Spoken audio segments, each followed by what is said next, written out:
Welcome back to the channel. This is Trinity Storm, and you are watching first part of What If Naruto Becomes New Kyubi after defeating Orochimaru. If you enjoyed this video, please like, share, and subscribe to the channel. Now, wasting no time, let's start the story. With only 3 months having passed since the defeat of the Akatsuki, Itachi was the only one who had not been hurt by Naruto and Gaara. Naruto knew that Sasuke should kill his best friend's brother, so he couldn't bring himself to do it.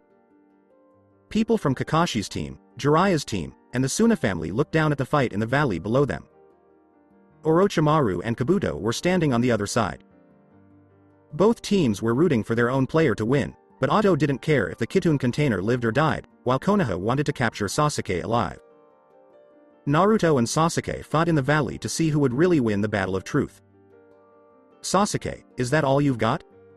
You don't punch as hard as your brother does," he said with a smile. He was well aware that anything he said about Sasuke's brother would make the man very angry. "Don't talk. You had the chance to kill him, but you didn't. That shows how weak you are." "Already," Sasuke replied in his level 2 seal. "Nope, I just wanted the right person to kill him. He's your brother, so I don't have much of a say in it." It sounded like Naruto was bored. "I agree with what you say. If you're honest, you're scared to say that he was too much for you and you ran away."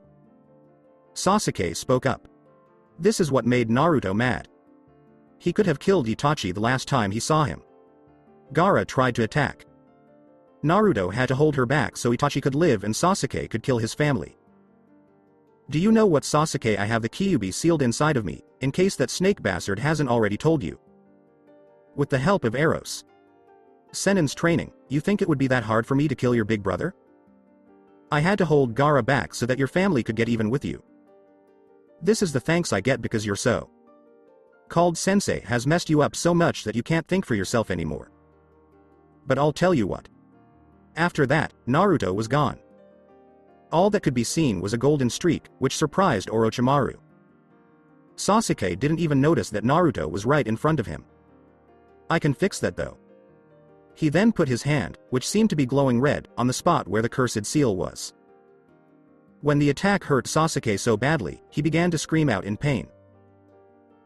At that moment, Kabuto tried to get in the way of what Naruto was doing, but when he tried to jump, he found that he could only go down 1 foot from where he and the other person were watching the fight. Naruto looked up as the attack hit his shield. "Oh, someone did try to break in after all. Sorry, but this is what I need to do to get to the Uchiha right now. I'll be back when I'm done. Next up are you two." He said this as he looked at Orochimaru and Kabuto with red eyes. As soon as Naruto turned his attention back to Sasuke, he was no longer hurt and had passed out. "Hikaru Sakura, please come down here," he said Naruto. "But Naruto, you just said there's a wall. I just can't get through it." "What?" Sakura said. "I'll make a hole near you big enough for you to get in and out," he replied. After saying that, Sakura jumped down and went into the area with Naruto and Sasuke, who was now out of it. "Hikaru Sakura, get Sasuke and everyone else out of here. Something very dangerous needs to be done, and I don't want my loved ones to get hurt. Tell Oba Chan I used the jutsu and bring Sasuke back to Konoha," he said Naruto. "But Naruto," Sakura began. "Go now," the Naruto yelled. After that, she got past the barrier and gave Kakashi Sasuke. "What's going on, Sakura?" Tamari wanted to know. "He told us to leave, and I need to tell Tsunade Sensei that he used that jutsu." "What does that mean?" she replied. "He's going to do what?" I yelled, "Jiraiya. Jiraiya Sama, what is that jutsu?" She asked him about it. "He learned this jutsu from the Kyubi himself. It was during our training that he and Kyubi agreed on something. He learned demonic jutsu from the fox. I don't know how he did it. We should hope the shield holds up if he does what I think he's going to do," he said Jiraiya. "What is this jutsu?" Questions from Gaara. That's when the shield went out, and Orochimaru and Kabuto came into the valley. They were trapped with Naruto after the shield was raised again after they went inside. "Stupid Gaki, he is going to do the jutsu," Jiraiya replied. "Hey, my brother asked you a question, answer it," Konkaru yelled in anger. The jutsu is called Kyubi no Gape, and it lets him call up the Kyubi in chakra form. But I'm not sure what it does after that. He didn't tell me a lot about it. Most likely scared that I'd try to stop him. He said Jiraiya. Orochimaru and Naruto were having a small talk down below, while Kabuto stayed back and tried to get away from the barrier. So, the vessel is also the Yondaimi's son. And Orochimaru smiled. What are you talking about? What did Naruto ask? So your teacher didn't tell you? I thought he would have told you when you were good at body flicker jutsu. The only people who can do the body flicker are family members of the Yondaime, Orochimaru said with a mean grin. That means you are his son since you can do it. How strange that your father is the one who locked the demon inside you. You and Gaara are truly unique. Don't talk. It doesn't matter if the Yondaime was my dad. It makes me want to be the next Hokage and kill you for what you did to Kyubi even more. Naruto replied. When you said that, Orochimaru's eyes got bigger. I don't know what you were talking about.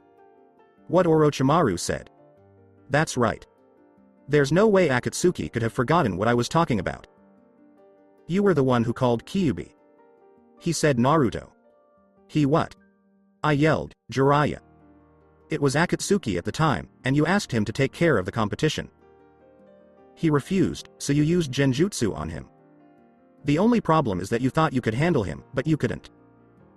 You did the next best thing, which was to point the strongest demon at the village you were pushed out of and get even.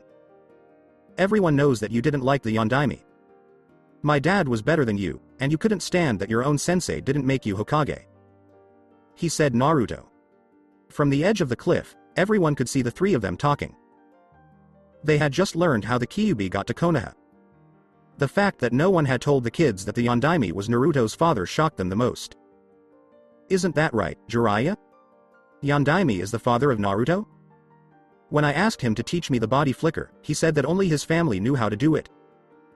Kakashi said, shocked. Jiraiya only gave a nod. But why wasn't I told? That he asked.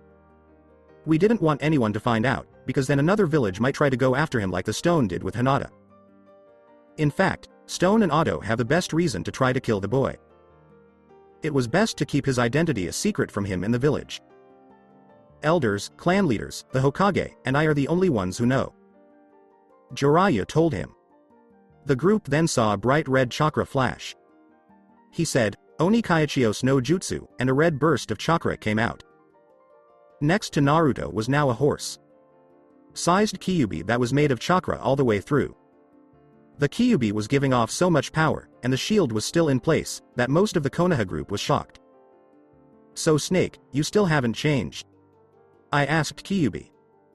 I hear ku no, things turn out well for me even though I couldn't control you. A huge number of Konoha ninjas die, and the Yondaime himself. Orochimaru answered with a smile.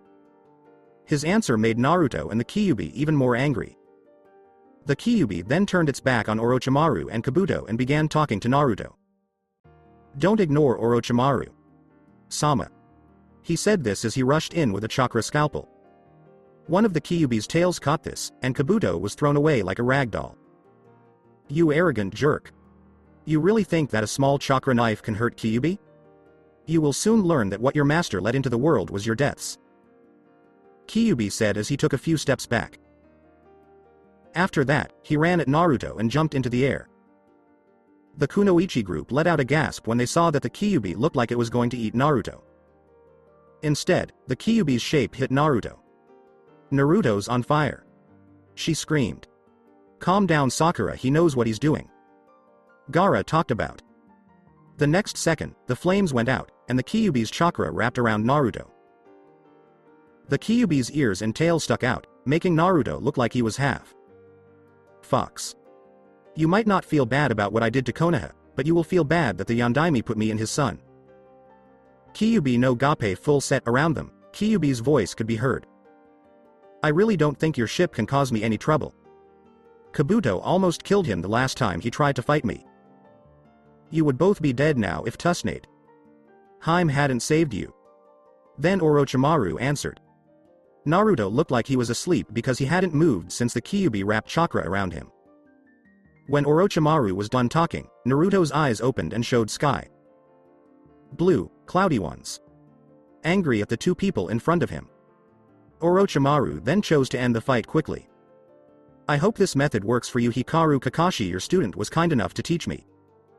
Of course, I added my own twist to it. Boy, you're not going to make it through this attack, not even with the Kyubi healing you, Orochimaru said. No more Chidori. That's when Orochimaru let out a huge snake that ran straight at Naruto. The noise was too loud for the people watching the fight. The sound was like 1,000 birds being suffocated at the same time. Naruto, on the other hand, did nothing but stand there and wait for the attack. Move out of the way, Naruto. The two of them screamed at the same time. Kid has finally lost his mind. Konkaru said. They believe that. Gaara heard Shukaku. Stupid kid.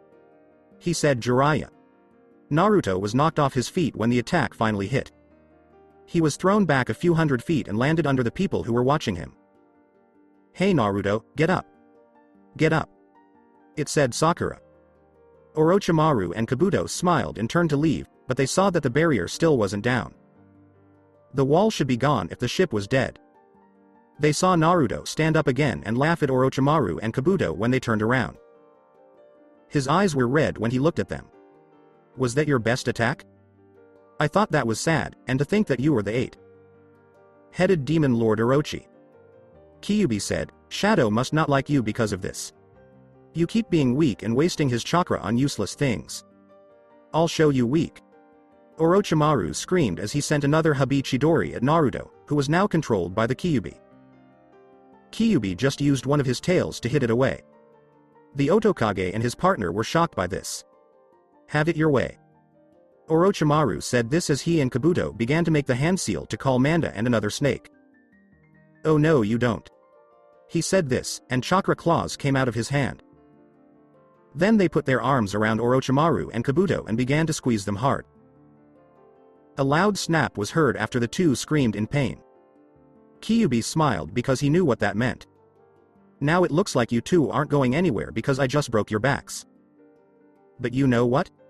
I think you'll still cause trouble, so for the love of God, let's end this now. Kyubi said this and turned up the heat on his prisoners who were hurt. It looked like his arms were on fire now, and it quickly reached the two he still had in his claws. Please forgive me, Jiraiya. Sennin and Kakashi.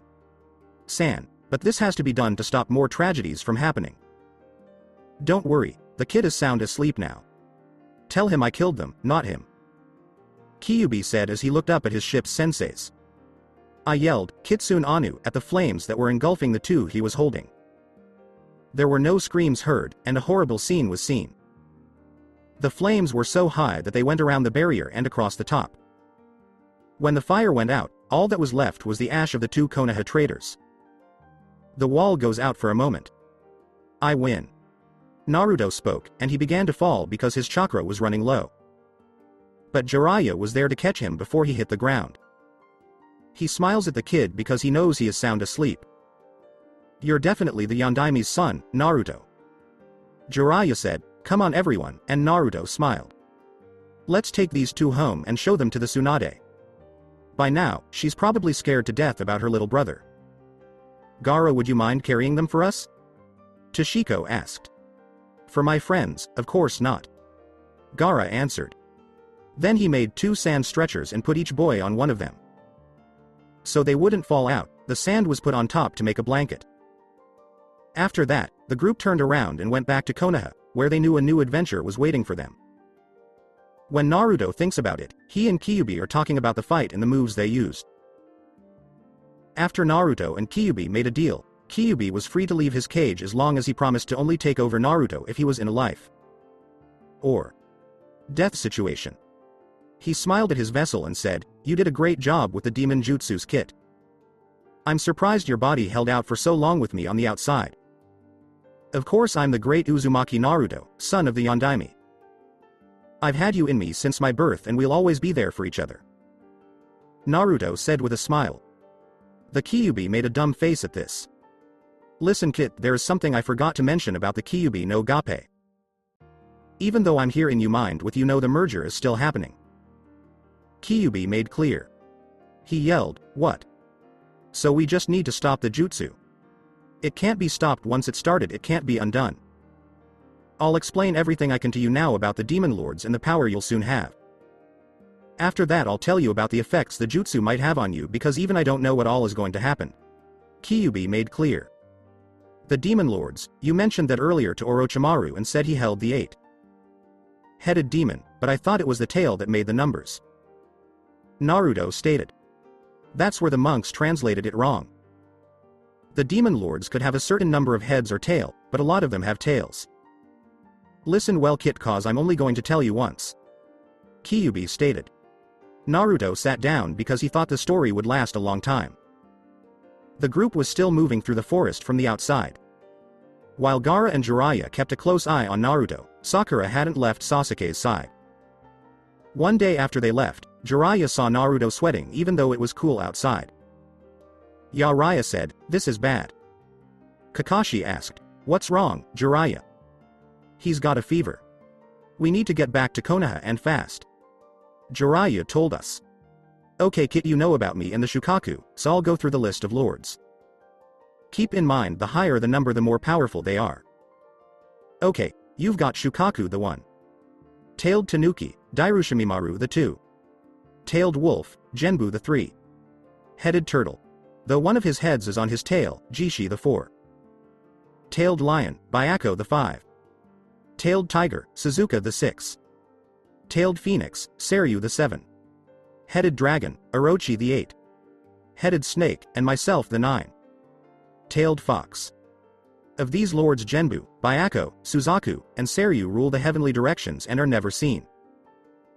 The others I have no knowledge of their location, but normally the lords try not to meddle in human affairs, we just make sure our kind doesn't get out of line.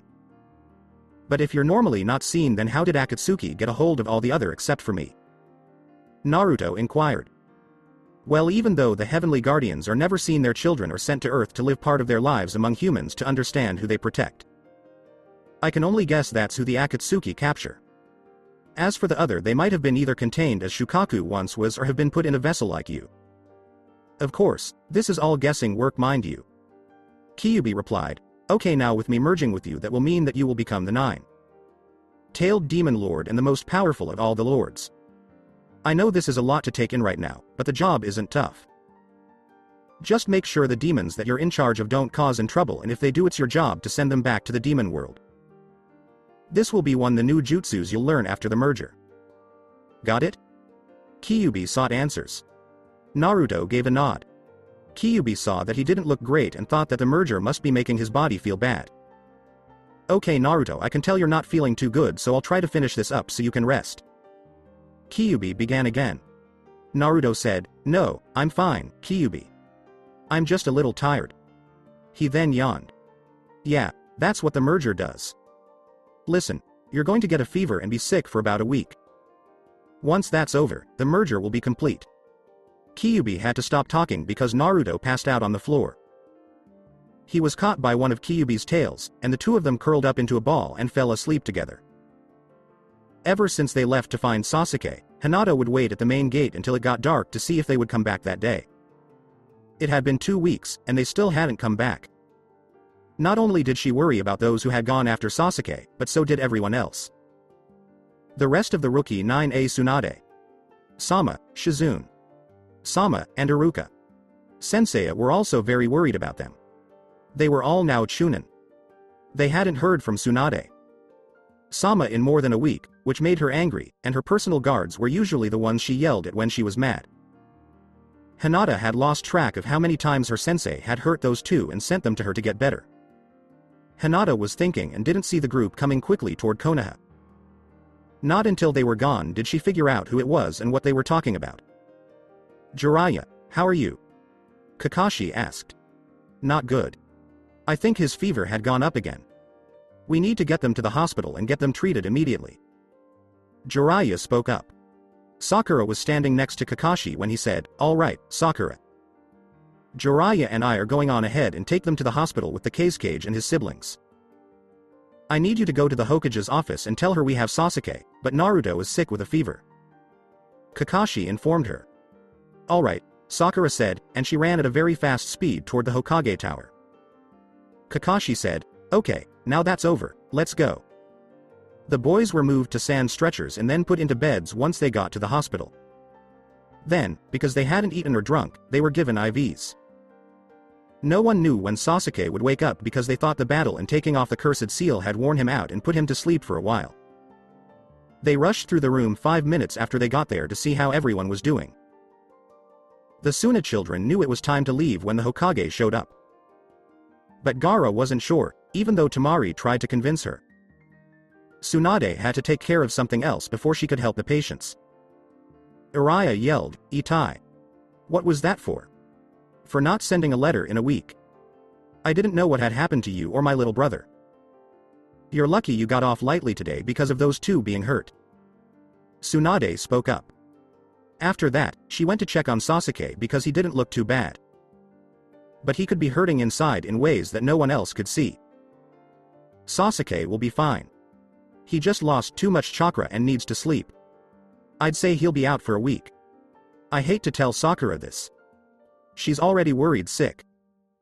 Also, once I've fixed up my little brother, someone will tell me about the burn mark and where the cursed seal is," Tsunade said, moving to Naruto's bed and looking at his sensei across the room. Naruto had a very high fever, so Tsunade used her jutsu to check him out and find out why. "I don't get it. Everything is alright, he shouldn't even have a fever, I don't understand what's going on," Tsunade stated. Naruto sat up and said, "Maybe I can explain." It was now Tsunade who was confused. "Naruto? Your eyes and temperature had dropped back to normal." "Sorry, Hokage. Sama, Naruto is too sick to talk to you right now," Naruto said with red eyes. "What is Kyubi?" Tsunade asked. Kyubi replied, "Bingo." The frantic Tsunade said, "Iruka, lock the door." The Junin quickly locked the door. "I don't know what you want, but if you did anything to my little brother." Tsunade confronted the demon. "Don't worry, I wouldn't hurt the kid, he's been too kind to me, I wouldn't have the heart to hurt him. Though, what is happening now is sort of my fault," Kyubi said sorrowfully. Iruka asked Kyubi, "Please tell us what's going on with Naruto." "Oh, you're the teacher that first recognized the kid as a person and not me. Iruka, right?" Kyubi inquired. Just a nod from Iruka. It said, "The kid and I are merging." The whole room yelled, "What?"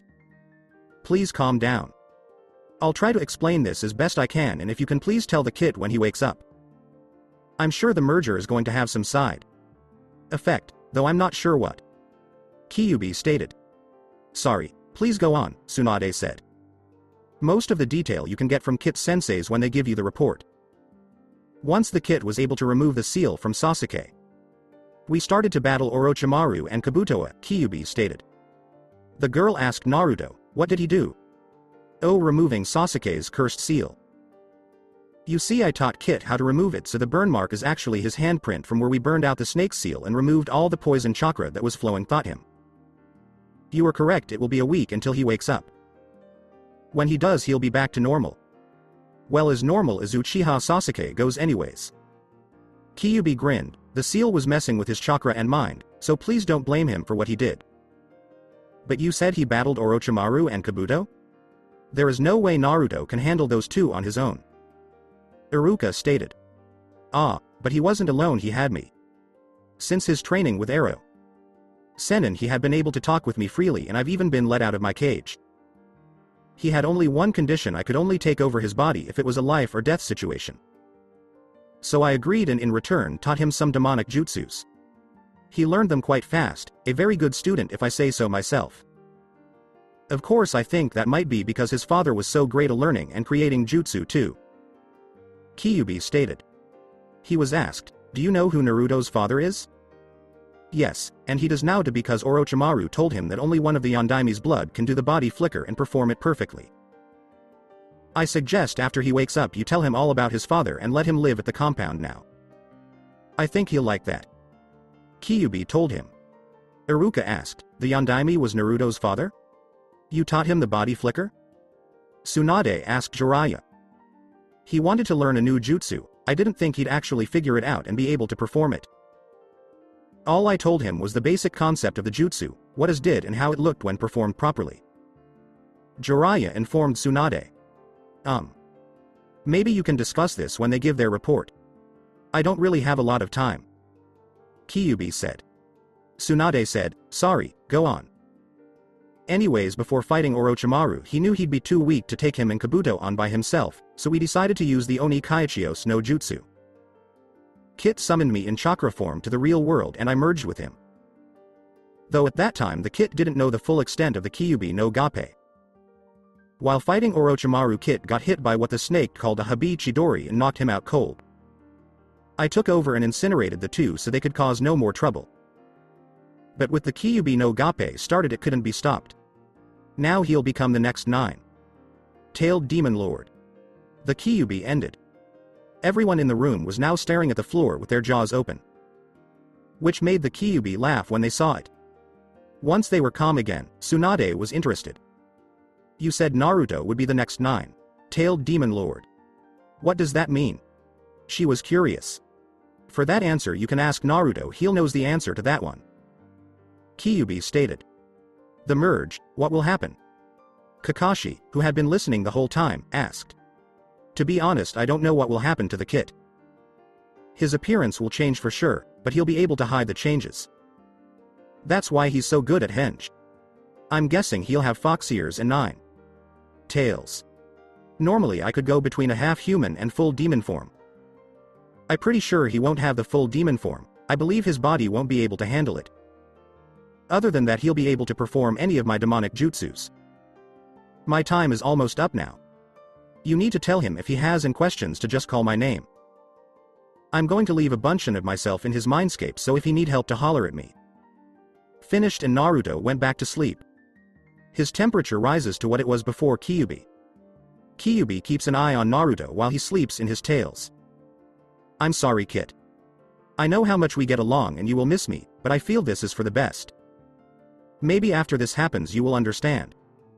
Hopefully the villagers will see it as someone finally defeating me and you'll be seen as the hero your father always wanted them to see you as. Kyubi said and slept with Naruto. Okay everyone, we are each going to keep watch on Naruto until the merger is complete. I'll take first watch and after that we will switch every 3 hours. Shizune will be after me, then Kakashi, Jiraiya, and last Iruka.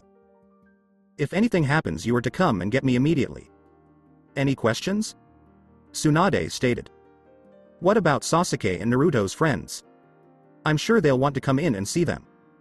Iruka was curious. Since Sasuke is just sleeping, I'll put him in another room and have Sakura look after him. I'm sure she'll like that. Tsunade smiled. As for Naruto, if anything weird should happen, if there are visitors, you are to make them leave immediately. I would probably be a good idea to keep the room locked and have the visitors knock so they can enter. Everyone agreed with what the Hokage said. Good, then everyone can go. Shizune be here in 3 hours. Kakashi, Jiraiya, I expect you in my office then to give me the full report of what happened and why you dropped off the face of the earth for a week. Tsunade said firmly. They said, yes, and then everyone left. Of course, it wasn't 10 minutes later that Tsunade heard a knock on the door and opened it to find Hinata, her other apprentice. Hello, Hinata. Have you come to see the Baka? Tsunade asked. Hinata only had to nod, and she was let in. Tsunade knew how much the girl loved her little brother and how he had helped her get stronger. Hinata went to her right after Naruto left Konoha to ask if she could teach her how to be a medical nin. If you asked her why, she would say, to care for my precious people. The Hokage couldn't say no after hearing that. Hinata, I'm going to step out for a minute and take Sasuke to his new room. Will you stay with Naruto and watch him for me? Tsunade inquired. When Hinata said yes, Tsunade left with Sasuke. Hinata saw that Naruto was sweating after he left and got a bowl of cold water and a cloth to put on his head. Please get better, Naruto-kun. I don't know what I'd do if you left again. I really need to tell you something, but now is not the proper time. Hinata stated. After going back to Hinata, Tsunade tried to treat Naruto's fever with cold water. Thank you, Hinata. I'm sure my little brother will appreciate it once he wakes up. Tsunade stated. He said, I was just doing my job, Hokage. Sama. Hinata then gave Tsunade the cloth. Then Tsunade sat down where Hinata was. Tsunade smiled and said, you and I both know that's not the whole truth. Hinata just blushed. A week had passed, and Naruto still hadn't said anything. Sasuke finally woke up 2 days ago and was let out of the hospital. The Hokage told Sakura to keep an eye on him because he needed it. He mostly stayed at the Uchiha home or went for walks with Sakura in the park. Today, the adults who had talked to Kyubi were tense. As it had been a week since the boy was brought to Konoha, they were sure that today would be the day the merge would end. Temari told Shikamaru, who had led them to the entrance gates, "Well, we'll see you later, cry. Baby." He smiled and said, "Okay, I hope I don't see you for a long time." "Whatever, we know you have a thing for Mai." Kankaru began, but Gaara put his hand over his mouth and stopped him. "If you value your life, you will not continue that sentence." Gaara said, "I still feel like something is wrong and we should not leave quite yet. Come on bro, we need to get back to Suna. For all we know they already have a new cage and believe you're dead." Kankaru told us. "If they have done that, the ones responsible will not like to meet my new friend." Gaara said with a smile. "Why do I have the feeling I don't want to know the answer to this? Okay, I know I'm going to regret this. Who is your new friend?" Kankaru inquired. Gaara said, "Shukaku." "What?" The 3 people gathered around him yelled. Hikaru asked, "I thought Akatsuki took him from you." "They took the monk, who tried to use his powers for evil." "Not the Shukaku, he's actually nice. He reminds me of Naruto. Well, we came to an understanding. He'd let me sleep if I let him out every once in a while during fight or spars, so I agreed." Gaara told me. Shikamaru asked, "So if someone in Suna turns against you, you'll use Shukaku?" Gaara replied, "No, if someone annoys me, I'll use them." Shikamaru said, "A nice thought for the day. Alright, I'll see you guys later." He then began to walk away. At this point, Gaara felt a strong spike in a chakra she knew well. He turned around and looked at the hospital. "Gaara, what's wrong?" Temari asked him as she stopped walking. Gaara replied, "We're staying until I say otherwise. Something is going on, and it bothers me. Suna can wait a couple more days." She then left for the hospital. Kankaru and Temari just shrugged and went back to their hotel. Shikamaru was also caught by Temari, who told him that her brother had changed his mind. When Naruto woke up in the hospital, he was eager to eat a lot of ramen. He began to leave the room as soon as he saw that no one else was there. Of course, he didn't get very far before he passed out in terrible pain next to his bed. During that time, a red glow could be seen where Naruto had fallen. After 10 minutes, the glow went away, and the room was completely silent. Iruka had gone to get lunch for Naruto and himself in case he woke up. When she finally came back, she saw that Naruto wasn't in bed and began to freak out. "Naruto?" Iruka asked, waiting for an answer. He heard a low moan from the other side of the bed. He was shocked by what he saw as he came around the corner. This is what Iruka saw, a golden 9-tailed fox. She did not see Naruto. When the fox heard someone nearby, he looked up and saw Iruka. The thing asked, "Iruka. Sensei? Naruto?" Iruka asked, shocked and confused. "What's wrong, Iruka? Sensei?" Naruto asked, seeing as the person he thought of as a father was crying. She then picked Naruto up from the floor and put him on the bed. "Oh Naruto." He didn't think it would happen, but it did. He asked, "He who?" And then saw something move out of the corner of his eye. Naruto was still a little sleepy when he looked around and saw the 9 tails and golden fur. He woke up because of this. He saw that he was now a 9-tailed fox when he looked at the rest of his body. This made Naruto scared. Naruto asked Iruka, "Sensei, what's going on?" But got no answer. While Naruto was checking himself out, his old teacher left the room to get Tsunade. "He left me. He left me. He's afraid of me now. Now I really am the Kyubi, what am I going to do?" Naruto thought to himself. Due to his anger, he hid under his bedsheets and began to cry, which was something he hadn't done since he was a child. "I don't know what to do. Now everyone is really going to hate me for what I am," he said, weeping. At that moment, he heard a lot of loud footsteps coming down the hall. "Here they come. They're going to come in here and chase me out of the hospital and the village. For something that wasn't even my fault," Naruto stated. When the door opened, all the adults came in. As soon as Iruka told the Hokage that it had happened, everything moved quickly. Iruka finally told them what had happened when they got to the hospital. Tsunade told Shizune, "Close the door." "Where is he, Iruka?" "I left after putting him on the bed, so I don't know," Iruka said. "You left without telling him anything. He's probably scared to death by now." Tsunade stated. "I'm sorry, but I didn't know what to do. He's my little brother too, you know." Iruka spoke up. At that moment, they could all hear crying coming from under the sheets. Everyone was glad to see that Naruto wasn't gone and was still in the room. In order to find Naruto, Tsunade went up to the bed and took off the covers. They saw a golden fox with 9 tails crying with its paws over its face. All the adults felt bad for the boy when they saw it.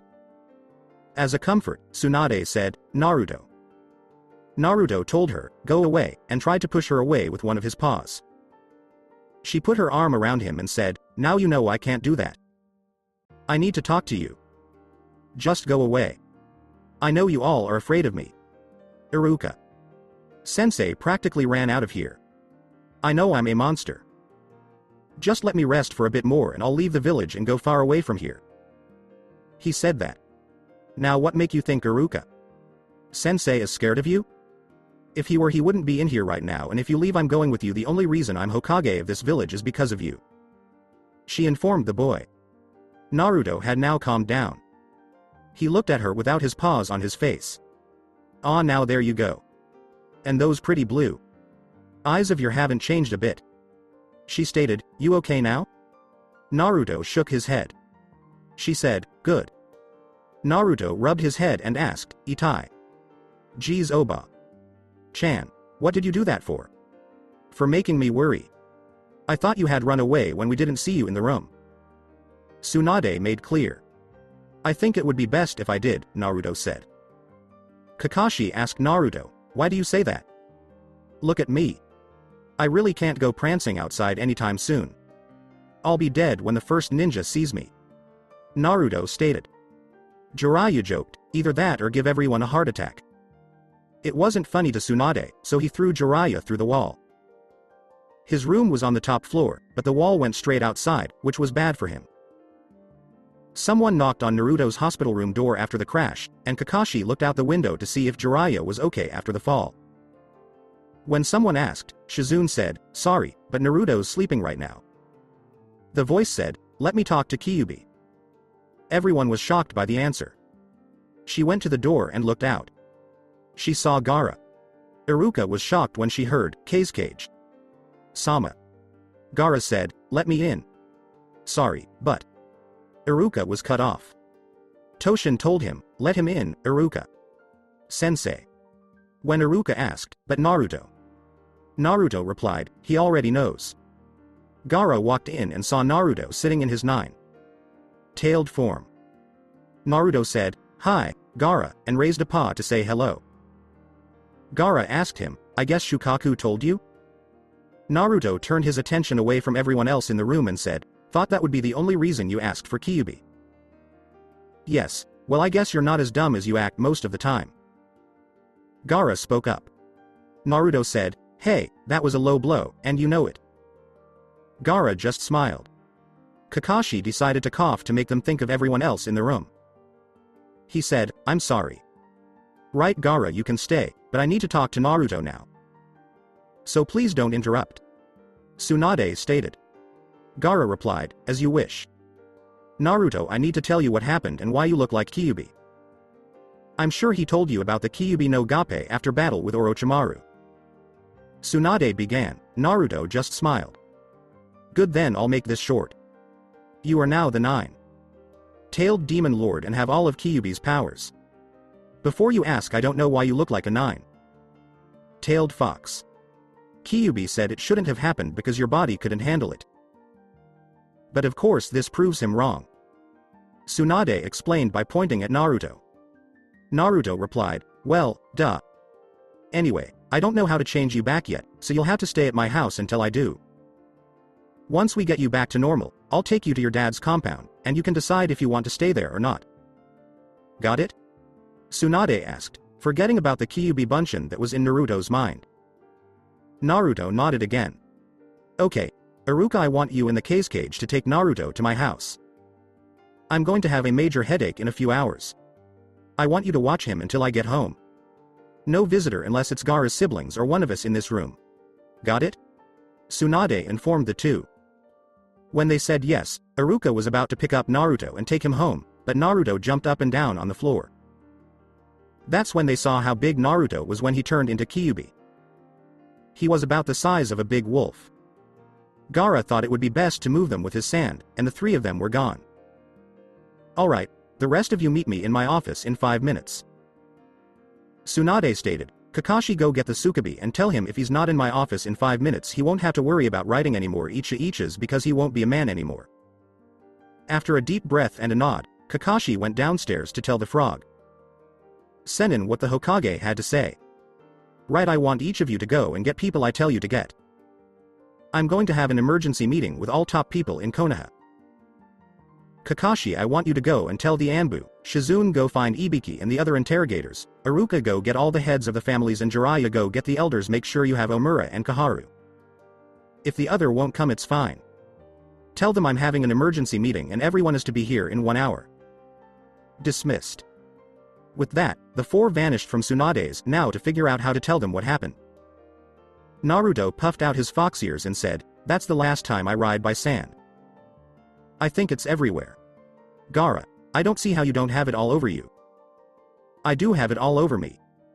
Don't you remember my battle with Rock Lee and my sand shield? Gaara spoke up. Naruto said, oh, I forgot. Well, we might as well get comfortable, I have a feeling we're going to be here a while. Iruka stated. Naruto asked, why do you say that, Iruka? Sensei? Didn't you hear what the Hokage said? She's going to have a big headache. Iruka said to Naruto. How about that? Naruto asked. She's probably gathering the major people in Konoha to tell them about you, Kyubi, and your current situation. Iruka told me. Naruto was angry and said, she can't do that. I have the right to keep this to myself. You have the right to not tell anyone that you are now a wolf. Sized 9. Tailed fox? Gaara inquired. He said, okay, I get it. Well, while we are waiting, how about I fix us up some lunch? Gaara, is ramen okay with you? Iruka inquired. Gaara asked Iruka, what is ramen? As she took the bowls out of the cabinet. He dropped and broke the bowls because of this question. Naruto asked his friend, what? You don't know what ramen is? Gaara did nothing but shake his head. Iruka. Sensei, get the big bowl for him. We are introducing this poor deprived vessel to ramen and make sure it's Tanuki style. Naruto said with a smile. Gaara was just lost, but Shukaku loved the new lord with 9 tails. This was Tsunade's office, where everyone was now. She was ready to tell them everything that had happened. She thought over and over that she had forgotten something, but she put it out of her mind. Okay everyone, if you could quiet down, I'd like to start this meeting and explain what's going on. Tsunade kicked off. At that point, people in the room began to sit down on one of the many chairs that were now there. Right, as everyone probably knows by now, Uchiha Sasuke is back in Konoha and is back to normal. I determined with some help that the cursed seal Orochimaru had placed on him was poisoning his chakra and making him insane. While battling him, Uzumaki Naruto was able to remove the cursed seal and bring Sasuke back. Tsunade was now interrupted by a murmur of people chatting. In addition, after battling Sasuke and rendering him unconscious, he battled both Orochimaru and Kabuto and killed them. This made the group burst into a roar. That kid can't kill both Orochimaru and Kabuto at the same time, a ninja on the interrogation team said. If he had a friend to help him, Tsunade said, and everyone stopped talking. Yes, Naruto used the Kyubi's powers to beat them, but it cost him. Who cares if he's dead, good riddance. The demon has been nothing but trouble since the day he attacked. A different questioner stated. The next thing they saw was Ibiki holding the man up by his collar. Only a fool wouldn't recognize that the child and the Kyubi are two different creatures. That the boy has fought numerous times for this village and almost died. He is a greater hero than any of us ever hoped to be because of having the Kyubi in him. Ibiki told his now former assistant.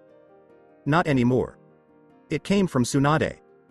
Hayashi asked, what do you mean, Hokage? Sama? While battling with Orochimaru and Kabuto, Naruto and Kyubi performed what they called Kyubi no Gape. In essence, Naruto had now absorbed all of Kyubi's powers. In addition, Orochimaru informed Naruto of who his father was. She talked about. The man who was still being held off the ground said, "Like we care." Oh, you should. The only people who have ever known his identity is the elders, Jiraiya and Hokages. His father is the one that placed the Kyubi in him. The Yondaime himself. Tsunade said. The man said, "You lie." No, she doesn't. We were afraid Stone or Orochimaru would find out about the boy and try to kill him for revenge, so we kept his father name and the Kyubi a secret. Even though he found out about the Kyubi, he had never known about his father. Elder Kaharu explained, "The Kyubi is dead then?" Yes and no. Tsunade replied, "Kyubi is dead, but Naruto has now been forced to take his place as the new Nine-Tailed Demon Lord. If any attack happens to my brother and I find out who was responsible, you will not live to see another sunrise. That is all I wish to say. Anbu and Hiyashi, I need you to stay for a little while longer." Everyone left the Hokage's office except for Kakashi, Shizune, Jiraiya, the Anbu, and Hyuga Hiyashi. Okay, Anbu, I want two of you to stay at my house. Currently Iruka and the Case Cage are there with Naruto. If you see Naruto, leave him, just follow him. Don't interfere unless he's in danger. According to Tsunade. Pan Anbu asked, "How will we know it's him?" Tsunade replied, "You won't be able to miss him." After that, the Anbu stopped being there.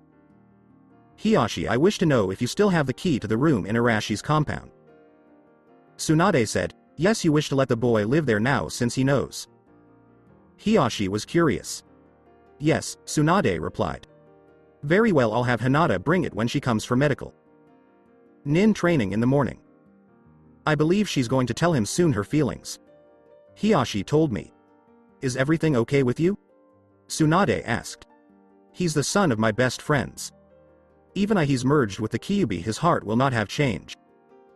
Hiyashi said and left. Gaara, Naruto, and Iruka had been at the Hokage's house for hours. She knew the meeting would go on for a few more hours, but they didn't have much to do. Then he thought of something. "Hey Naruto." Iruka began. "Yes?" Naruto asked. "What are the 9 demon lords?" Iruka said, "Kyubi told us you were now one, but we had to ask you what they were exactly." "Oh, the demon lords keep our realm safe from any demons that come from other realms or are called. There are 9 of them. 1 is the weakest and 9 is the strongest. Also, not all of them have tails. Some have heads instead." Naruto spoke up. "Then does that mean I'm a demon lord too?" Questions from Gaara. "I don't know, you know. That's something you should ask Shukaku." What Naruto told him. "Well?" Gaara inquired of Shukaku. "Not unless you want me to join you. I'll still be the one-tailed demon lord until then." Shukaku talked about. He said no. Gaara told the others. That's when they heard a knock on the door. Naruto hid behind the couch while Iruka went to find out who it was.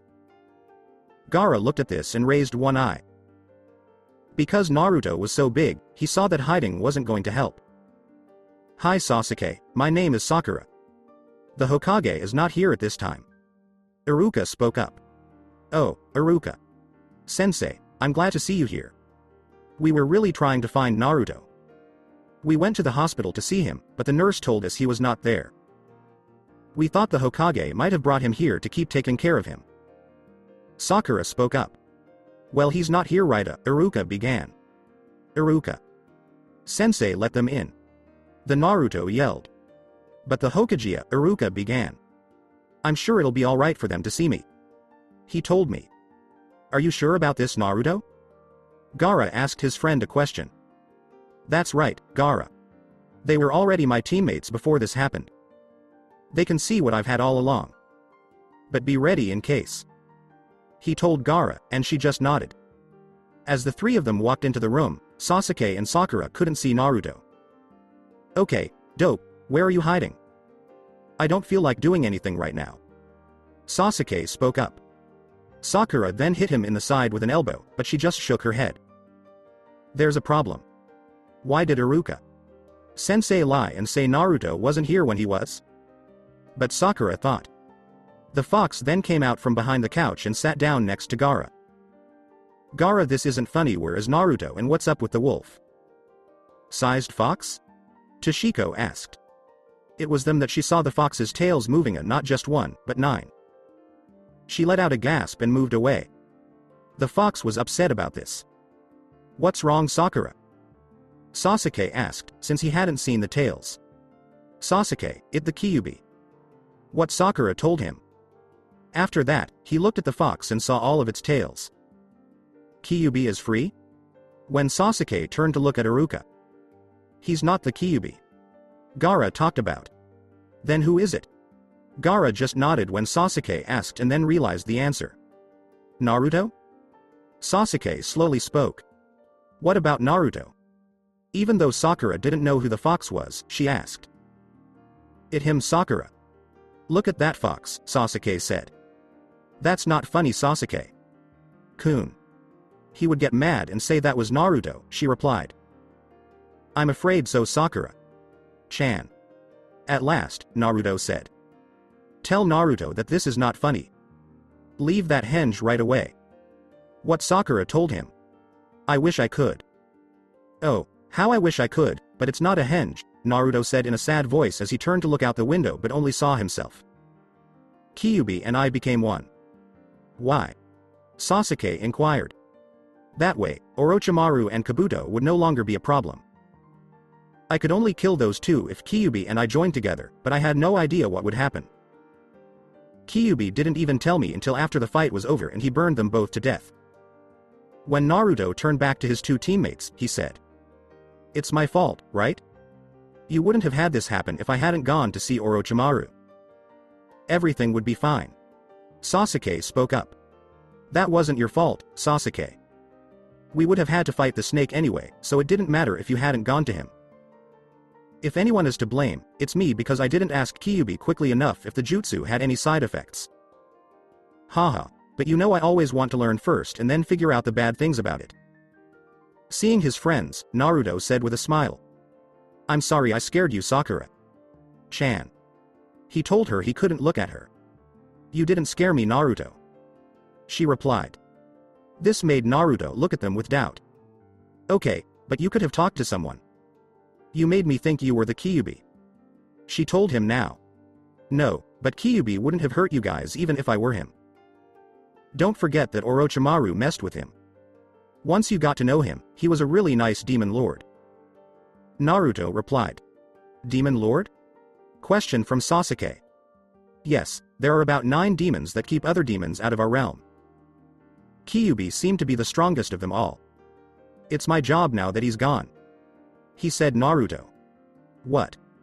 Naruto put his hands over his ears as Sasuke and Sakura screamed. Please be quiet. It's not a big deal, right? He said Naruto. No biggie, you are the strongest demon in the world. It said Sakura. Yes and no, but it's really complicated, so I don't want to get into it right now. Naruto spoke up. So you guys don't hate me and we're still friends, right? Yeah, why wouldn't we be? Sasuke looked at him and asked, what, because you're now the Kyubi? That's fine with me, Sakura. No, I'm okay with it. Sakura spoke up. Because I might feel this way for a while. I'm not sure how to change back now, but I'm sure there is a way. I need to figure it out, he said Naruto. Well, I guess we have to go. As promised, I will be back on the compound in 5 minutes or Anbu will come after me. Until then, say goodbye. As he and Sakura walked toward the door, Sasuke said. Naruto, don't be afraid. There must be a way for Hokage Sensei to figure it out. Of course, you always think of something strange when you least expect it. They were gone after Sakura said that. Then Tsunade, Jiraiya, Shizune, and Kakashi showed up after 5 minutes. It looked like Tsunade had been through a lot. Yo. Kakashi said hello to them. Dear Iruka. Sensei, today is the first day I get to see my whole team. Why don't I? Naruto said with joy. All of his team? Iruka began to laugh when Jiraiya asked her a question. Well, Sasuke and Sakura came by because they were looking for Naruto. He told them to come in even though I said he wasn't here. Iruka spoke up. He what? The Tsunade yelled. I called them my teammates, Oba-chan. I had to inform them. He said Naruto. Alright, so it went alright. Tsunade said to calm down. Haruno. San was scared at first, but that was before Naruto spoke. To be honest, I think he was having fun getting them scared. Gaara talked about. No. Just. Naruto stopped and looked out the window again. Look at me, he said. I am now the Kyubi for real. It's now true what everyone in the village has been saying for years. I have no idea how or if I can change back. Naruto, Tsunade and I are still trying to figure out how to change you back, but it will take some time. You'll have to stay here for a while until then. Okay. He said Jiraiya. Naruto said with sadness, yeah. Well, Naruto, take a look this way. As soon as you told Sasuke and Sakura what happened, they were fine with the new you. Iruka spoke up. They both know about the Kyubi since a while ago. What about the rest of my friends? When they see me, what will they say? I'm not sure if staying here is still good for me. He said Naruto. Please don't say that, Naruto. Kun. I'm sure it will be fine with them. After being told about it. Please feel better. What Shizune said. Is it okay if I go for a walk, Oba-chan? I promise I won't go into town. I need to think about it. He asked Naruto. Go on, Naruto. Naruto walked out as Tsunade opened the door. Don't you think someone should go with him? Did Iruka ask? She is already ahead of you. He has 2 Anbu on him if he leaves this place. The man heard Kakashi. Speaking of, how did the meeting go? Naruto was no longer there, so Iruka asked. I don't wish to talk about it. This week, I'm definitely going to need a lot of sake. Tsunade answered. Well, if you don't need me anymore. I'm going back to the hotel to hang out with my family. Gaara talked about. Hotel? Asked Tsunade. Yes, I chose to stay a little longer when I felt Naruto's chakra burst during the final stages of the merger. Kankuro and Temari went back to the hotel. I believe Temari is with the Nara boy at the moment, though. Gaara talked about. Why did you wait to tell me, Gaara? Everyone is welcome to stay at my house. There's enough space for everyone, and Naruto would love having you here. Since it looks like he'll have to stay inside for a while. At least until I can tell everyone in the village that he's now the Kyubi. I can already tell that will give you a headache. Tsunade spoke up. I don't want to inconvenience you, Hokage. Gaara talked about. That's not true. I'm sure my house is better than that crowded hotel you all are in. We'll take care of you guys if you come in the morning. Tsunade spoke up. As you wish. Gaara said, last night, I was taken to my hotel room by Sand. Hinata. Hiyashi called out. Yes, father?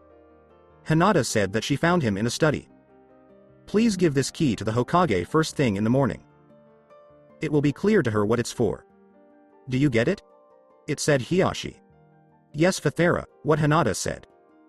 There is something else, isn't there? It said Hiyashi. Father, is it okay for me to go for a walk to the lake tonight? Great weather and a full moon make me want to. What Hinata said. You may go. Hiyashi said before she could add anything else. Thank you, father. What Hinata said.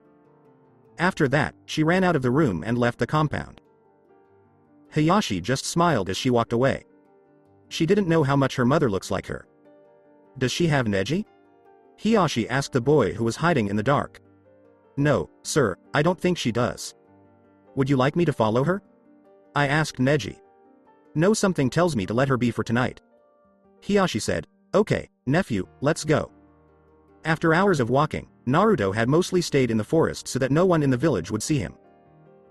He almost went back to Tsunade's house when he felt the chakra of something else. Gamakichi called out, hey boss. The Saiyan asked Gamakichi, what are you doing here? Gamakichi said, oh, it's you, kid. I thought you were the new 9-tailed boss. Naruto asked him, did Arrow Sennin send you here? He was getting mad. Naruto was told by Gamakichi, nope, dad did it. Naruto asked, Why did Gamabunta send you to my realm? The demon world found out that there is a new Kyubi, so he told me to go find him and offer any assistance we could. Gamakichi shared with him. The frog was asked, how did you know there is a new Kyubi?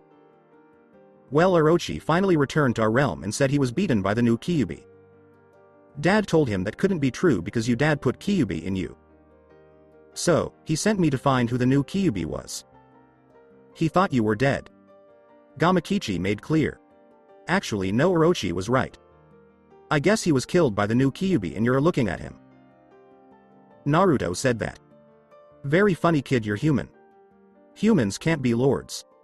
Not unless you merge. Gamakichi stated. Then Naruto said, bingo. Orochi was actually sealed into Orochimaru, while I was battling him in Kabuto Kyubi and I had to merge to beat them. It worked and the two of them are gone, but Kyubi didn't tell me what all the Kyubi no Gappe did and so we became one and now I guess I'm the head lord. Naruto informed Gamakichi. Alright, do you need anything?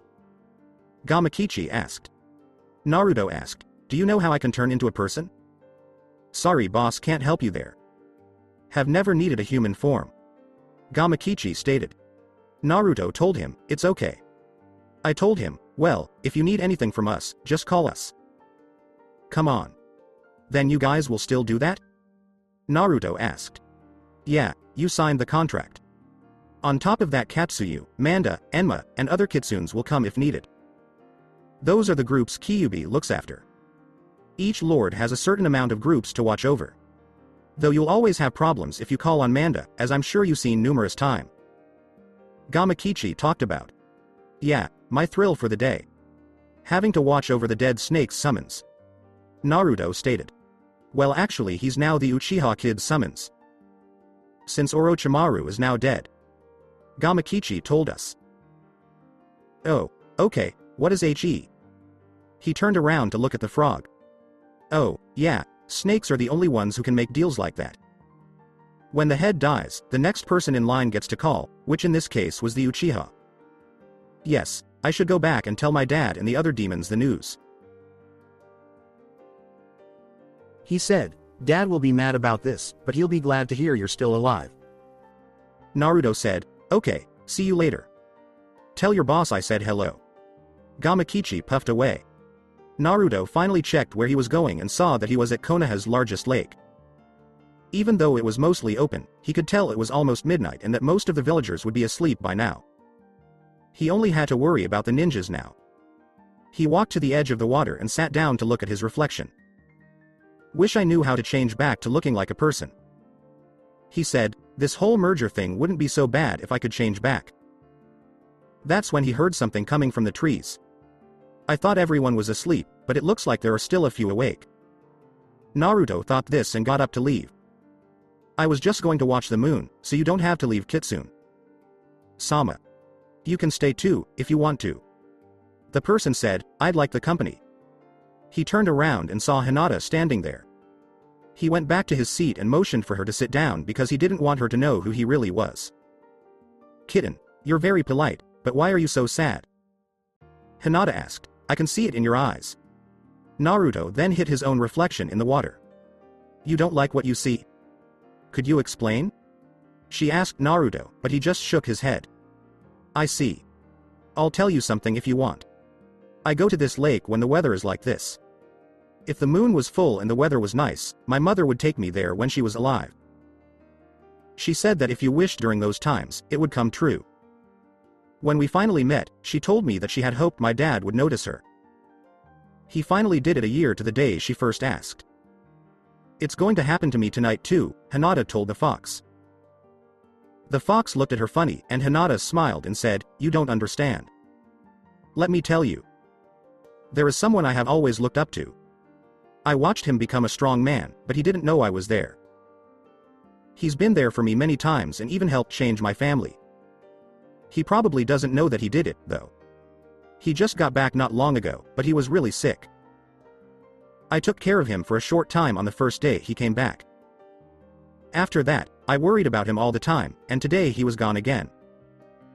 Whenever I feel like telling him how I feel, he leaves, and I lose my courage again. How could she talk about me? She watched me a lot at the academy, and I support her, but I didn't think I really helped her. In fact, she's helped me more than I've helped her. I wouldn't have been able to beat her cousin Neji without her. What should I do? Should I tell her who I really am, or should I keep being stupid? Naruto believed. That's when Naruto heard Hinata make her wish. Oh great moon on high, please allow the one I love to hear my prayer and finally see the person I really am. I don't know where he is now, but if you could send him this message I would be eternally grateful. Hinata stated. Okay, there's no way now. I need to let her know it's really me. She might still like me even though I look like this. Naruto believed. Then Naruto said, message received. She turned to the fox she was sure had just spoken and said, huh? Naruto replied, I said message received, Hinata. Chan, and I'm sorry I didn't notice you sooner. He looked at her and said. What is Naruto? Hinata asked. Please don't start stuttering again. You have a pretty voice when you don't stutter. Naruto said smiling. Hinata asked with a blush on her face, but why do you look like a kitsune? The Naruto said, long story. She smiled at the fox and said, I have time. She asked Naruto, so where to begin? How about at the beginning? That always a good place to start. Hinata said to him. Yeah, well for that we have to go back to the day the Kyubi attacked our village. You see the story we were told in the academy is not entirely accurate. According to Naruto. What? Which part? Hinata asked in shock. The part about the Yondaime killing Kyubi. You see Kyubi was too powerful to be killed so the Yondaime had to seal it. He used the same jutsu the old man used on Orochimaru, the Fuin jutsu. But because of Kyubi being so powerful he had to have something else, a container, to keep the Kyubi from coming back. The only thing that could do this was a baby since its chakra system isn't developed yet and could take Kyubi's chakra. Also, the Yondaime didn't want to burden another family with their child being a vessel, so he used his own son that had been born earlier that day and who had also lost its mother from his birth. I guess you could say that's where I come in. I was that boy, son of the Yondaime and vessel of the Kyubi. Naruto said with a sigh. The Yondaime was your father, but why didn't we know about him or the Kyubi in you? Hinata was curious. The old man and the elders thought it best not to say anything about either. If it got out I am the Yondaime's son I'd have people out to kill me. The Kyubi was for my own protection, but look where it got me. Half my life I grew up with no friends and most of the village hating me. According to Naruto. But that doesn't explain why you're a kitsune, she asked. Kyubi said it, and it happened when we were after Sasuke. Once I had Sasuke knocked out, I had to fight Orochimaru and Kabuto at the same time. I knew my strength wasn't enough. During the battle with Akatsuki, Kyubi and I agreed that he would teach me some demonic jutsu. One of them was the Kyubi no Gape, but he left out a lot of what the jutsu did, Baka Kitsune. I had to use the jutsu during the battle and was able to get rid of Orochimaru and Kabuto for good. Kyubi later taught me what all the jutsu does. He really does merge with me, and we become one. That's why I look this way. The merger was complete, Naruto said, pointing to his reflection in the water. I finally became what the villagers thought I was all along, and I don't know how to go back. He hit the water to blur his image. Though you're in that form, Naruto, I know you're still a person. What's inside matters more than how you look, she told him as she put her hand on his heart. Yeah, I guess you're right, Hinata. Chan, I just wished Kyubi had told me a way I could at least look sort of human and not a Kyubi. Naruto stated looking at her. The Kyubi Bunshin was finally turned on at that moment. When it heard Naruto's request, it changed him into his Hanyu form right in front of Hinata's eyes. She told him, Naruto, I think you should check out the lake. Why it hasn't changed since the last time I looked. He told me. With all the courage she had left, Hinata then took Naruto's head and turned it toward the lake. See. Hinata stated, on the right night the moon does grant wishes. Then Naruto saw the black ears on top of his head and something moving behind him. He said, I'm back to normal. Then he looked down and saw that he still had his 9 tails and fox ears, but since he was half human, he didn't mind because he was only wearing the black boxer shorts he wore in the hospital, which had a fox and frog looking at each other like they were rivals. As he hugs the girl, who is blushing because Naruto is hugging her and she is wearing very little, he says, thank you, Hinata. Chan. Naruto. Kun, Hinata said, her face flushing red. What did I say about Hinata? Chan who spat. He asked Naruto. Hi, but. She began. Now that Naruto knew what he was doing, he quickly let go of her. Naruto laughed and rubbed the back of his head. Hee hee, well it's getting late and we should both be going home. The girl said, hi. As the two of them left, Naruto turned around and yelled, hey Hinata. Chan, if you're not busy tomorrow, come with me. Would you like to join me for lunch? Hinata could only nod her head. Okay, I'll see you at noon in front of the Hokage Tower. He said, bye, and ran off. Hinata thought, did that really just happen, or is this all a dream? If this is a dream, I don't ever want to wake up. She then went to the Hyuga Manor. Hayashi was still awake at the Hyuga Manor, waiting for his daughter to come back.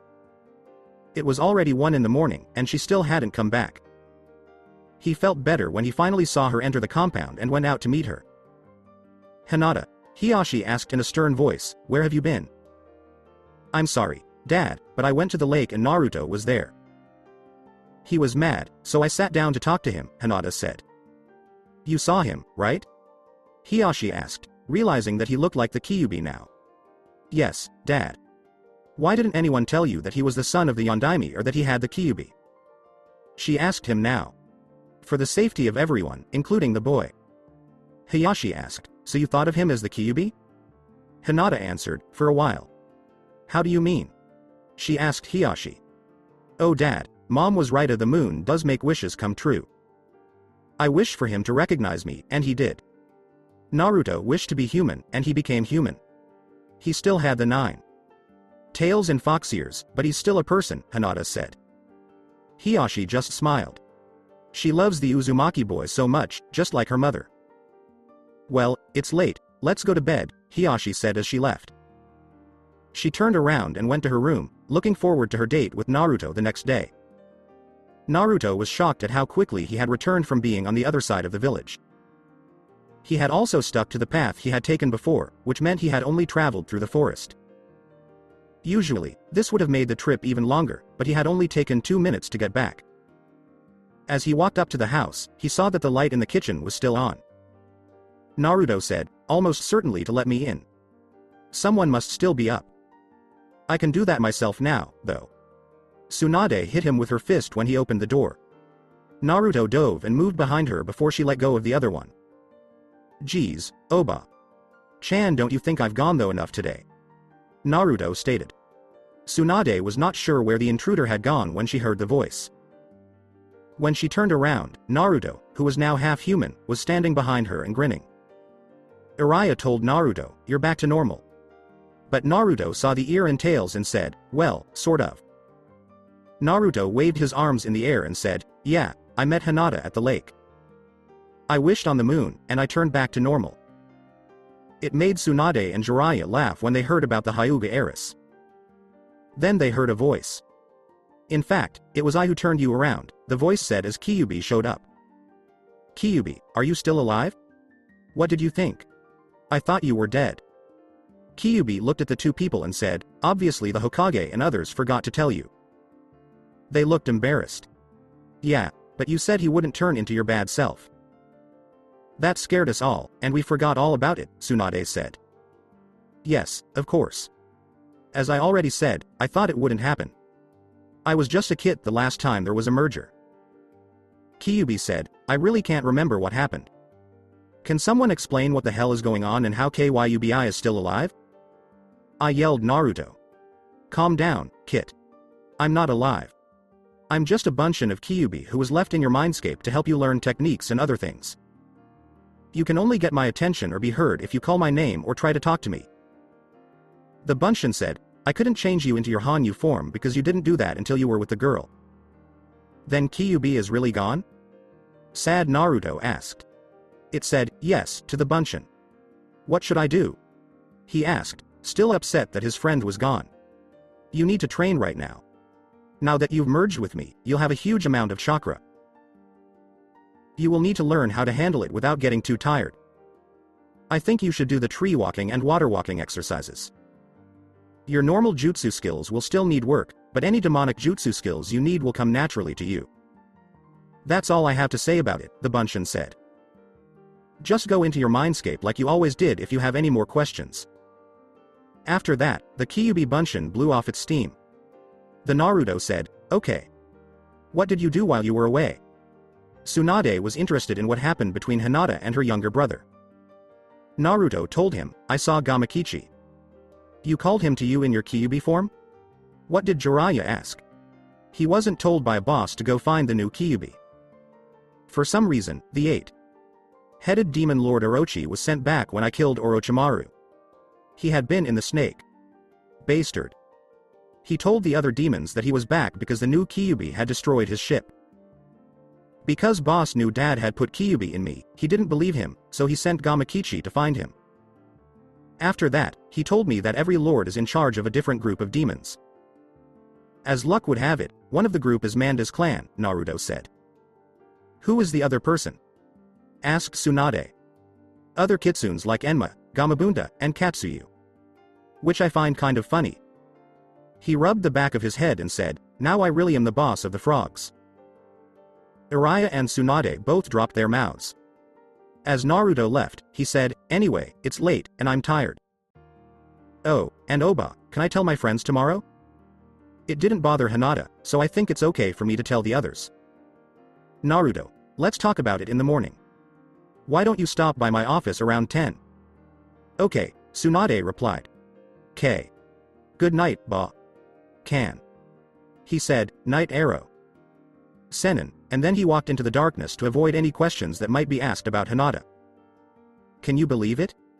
He's in charge of all of Konoha's major summons, Tsunade said as she and Jiraiya went to their rooms. Yes, but what about the other people? How will they think about the news? Jiraiya asked as he went into his room. As Tsunade walks to her room, she says, I don't know, but I don't want my little brother to get hurt. She then adds, oh, and Jiraiya, if you try the stunt you did last night.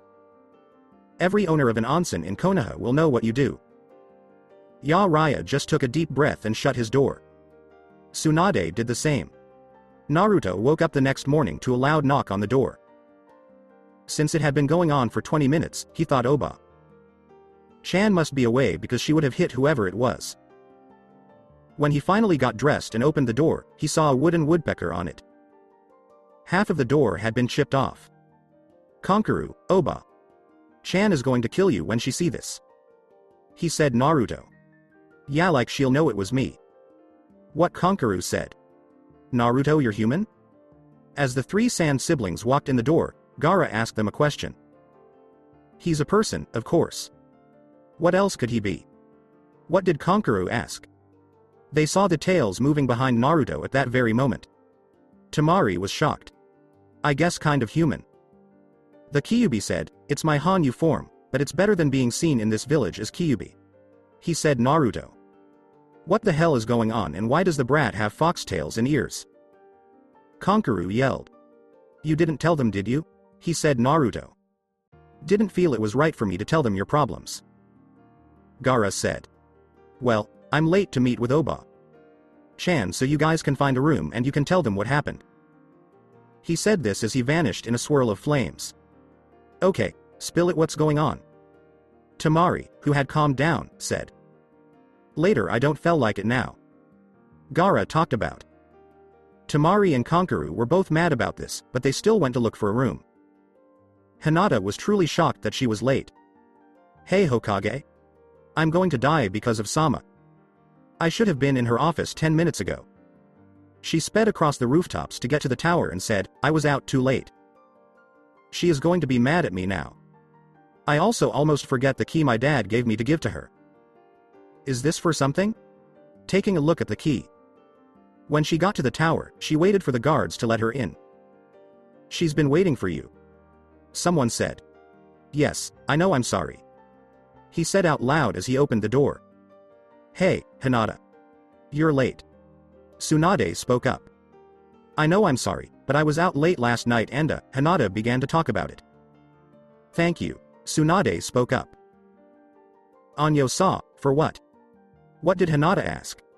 For being there for Naruto and helping him. Even if I had told you about Kyubi, I'm sure you would have still accepted him. Oh, I see your dad sent the keys, Tsunade said. Anyway, Naruto should be here soon, so you can give it to him. It's really his. What is it for? When Hinata asked. It is the key to a room at his father's estate. Tsunade spoke up. At that moment, there was a fire in her office, and Naruto came out of it. Naruto, what the hell do you think you're doing? Trying to burn my office up? Tsunade asked. No, I'm just trying out Kitsune no Kirameki, which is a transportation jutsu. It looks a bit like Gaara's sand trick, but it doesn't leave gifts for you. Naruto spoke up. Hinata laughed at what he said. Say hello to Hinata. Chan. You're here already? Our meeting time was set for noon. She blushed, and Tsunade smiled when Naruto said that. This is yours, Naruto. Kun. She said as she held out the key. What is this to? What did Naruto ask? It's to a room at your father's estate, which is now yours since you now know who he is. Tsunade told the boy who was confused. Oh cool, hey Oba. Chan, I still want to tell the others today. He said Naruto. Okay, I'll call the senseis over and talk to them.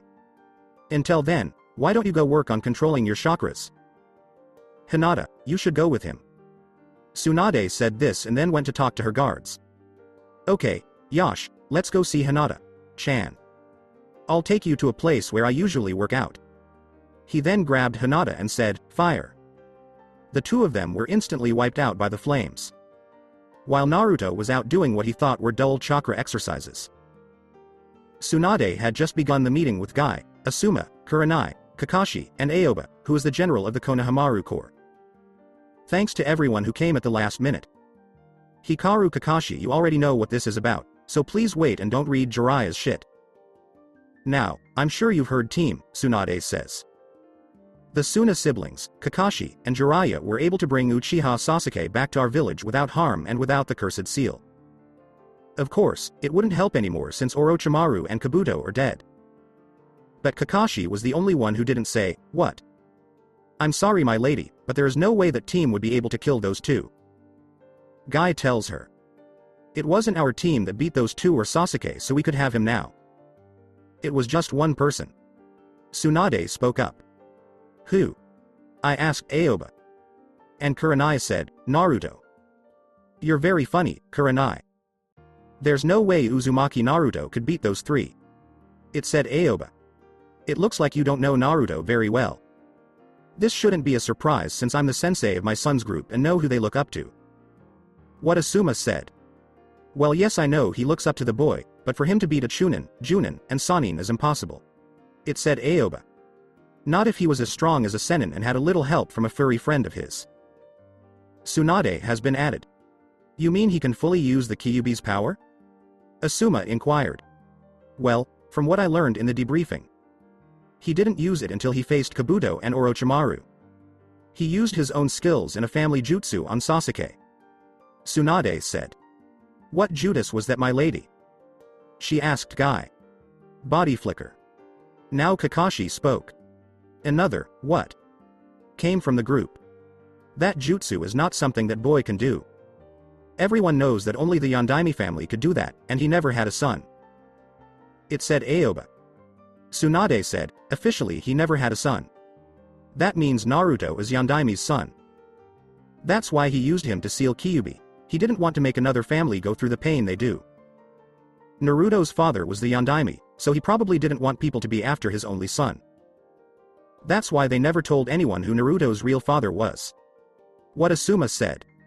Yes, I did wonder why your dad put you in charge of the Ino, Shika, and Cho group. I understand why now. Asuma, you were right about what you think. But there were, let's say, problems after the fight with Orochimaru and Kabuto. Tsunade spoke up. Kyubi was set free? The Kurenai asked. Well sort of. Tsunade spoke up. I don't understand my lady, he either was set free or he is still inside Naruto. Guy talked about.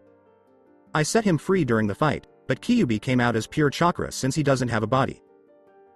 They used a technique called the Kyubi no Gape to control demons. Naruto basically takes on all of Kyubi's power. It can't be stopped once it's begun. There was a time when Kyubi knocked Naruto out and killed the two men. Kyubi later told Naruto and a few other people what the jutsu does. Naruto changes into Kyubi. Tsunade spoke up. So what, Naruto is now a bloodthirsty killer? What did Aoba ask? There is no Naruto left. Hikaru, Naruto, things went wrong yesterday, but we were able to fix them. I think with help from the Hyuga heiress. The only difference is that he now has a lot of chakra and is in charge of all Konoha's summons. This is one reason I called you all together. Tsunade spoke up. After that, Naruto and Hinata decided to use the portal to go into the office and check to see if they were done. Oh, sorry, Oba-chan. I thought you were done, said Naruto. Yes, Naruto. That Kitsune no Kirameki of yours is really going to set my office on fire, so please stop it. Okay, you know it works. Since I still haven't told you why I called all these senseis, you can ask them yourself. Tsunade spoke up. Oh, okay.